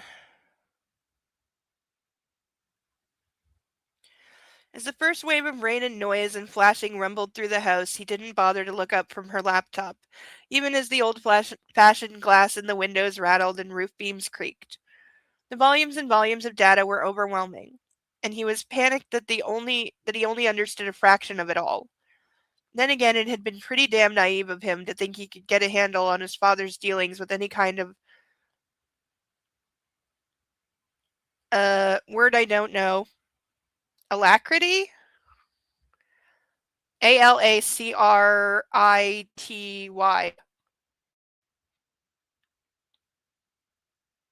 I think I've heard it once before, but weird word, and I don't remember what it means. Aside from the crushing numbers of files, he just didn't have the extensive accounting background that was going to be required to sort everything out. See? See, I fucking said it. I said they don't even understand what they have. They need somebody who understands the numbers.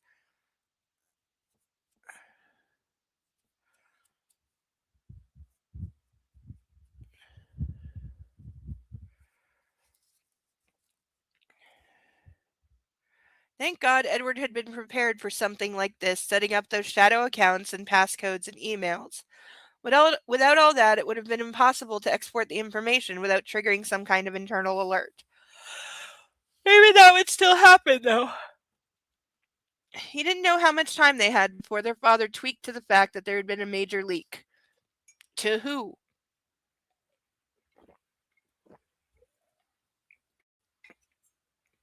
And how much noise can their father make about it if the information that's been taken would reveal the incredibly illegal things that he's done? I'm guessing he's not going to make too much noise about it.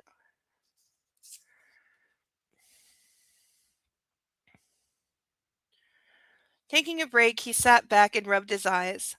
That was when the second wave of storms hit, and whether it was the forced TO thanks to his burning retinas, TO, it literally just says TO, or the fact that his T cell really was kicking it up huge, that this T cell, or I'm guessing it's tornado term, was really kicking it up huge, he became very aware that Lizzie's home was suddenly under siege. Excuse me. Getting to his feet, he went around and shut all the open windows, upstairs and down. As he jogged from room to room, lightning strobed in crazy bursts, casting fast, hard shadows over Lizzie's floorboards, her furniture, her piano. With the sky nearly as dark as midnight and all the jagged licks of nailing and all the jagged licks nailing the farmland, he felt as though he were in a war zone.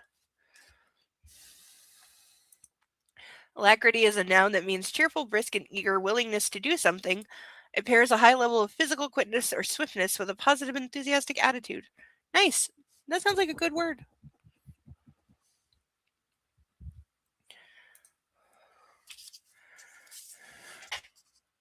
And thank you.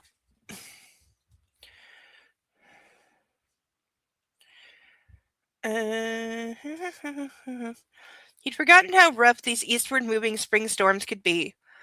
The collisions of hot and cold fronts given free rein over the miles and miles of flat, tilled lands in the Midwest. Back on the first floor, he glanced out at the front porch and cursed. The wicker rockers and side tables were milling around, animated in nervous agitation by the countervailing gusts of wind. When he went to open the door, the heavy weight blew it in and hit at the slightest turn of the knob, and he had to drag things shut behind himself as he stepped out. Grabbing hold of anything he came in contact with, he moved Lizzie's stuff around the corner of the porch out of the worst of the gale. He was coming back around to tangle the final lounge chair when he saw headlights turn off the main road. It had to be her, and he was glad she was home. He'd meant to call, text, send up smoke signals or a homing pigeon, but his head had been locked in a... Everything happened in a weird combination of slow-mo and speed of sound. The blast of lightning that came out of the sky right above the house, the explosion of noise and the bomb burst of illumination, that tree limb that was the size of an I-beam cracking free of the trunk and falling to the ground, right as Lizzie pulled up under it. The crunching sound of metal getting crushed stopped his heart in his chest. "Lizzie!" he screamed as he went airborne off the porch. Rain pelted him in the face, and the wind was like a pack of dogs, tearing at his clothes as he bolted across the puddled ground at a dead run. Death comes in threes. "No," he hollered into the storm. "No!" There's 6 O's. We're doing the Darth Vader no. The Yaris had crumpled under the weight, and the roof mashed down its flank. Oh, is she dead? The hood caved in. His own life flashed through his mind as he skidded to a halt in his bare feet. Ew! Why are you in bare feet in somebody else's house? Ew! Branches with bright green new spring leaves were everywhere, compromising his vision as much as the rain and the wind. And still lightning flashed and thunder carried on as if nothing important had happened. "Lizzie!" He dove into the wet mess of leaves, clawing to get through, get around, get over. Even with all the wind, he could smell the gasoline, the oil, and hear the hiss of an engine that had been mortally wounded. Maybe all the damp would stop a fire from igniting? It's possible. Lane changed tactics and began to climb up and over until he worked his way around and onto the front of the car. Finally, he felt something slick and wet under his hands, and he knocked on it, wanting her to know he was there. Lizzie, I'm going to get you out. With frantic jerks, he tore through the leaves and branches until he found the spidered, bowed-out glass of the front windshield. The panel was still intact, but that didn't last long. Squeezing up a fist, he punched through and all but shoved himself into the opening. I'm sorry, you did not just punch your way through a windshield. If it's still intact, then the lamination's still holding, and you cannot just punch your way through that and climb inside the car. This is. Oh, I'm sorry, my voice is really going. Uh, uh, uh.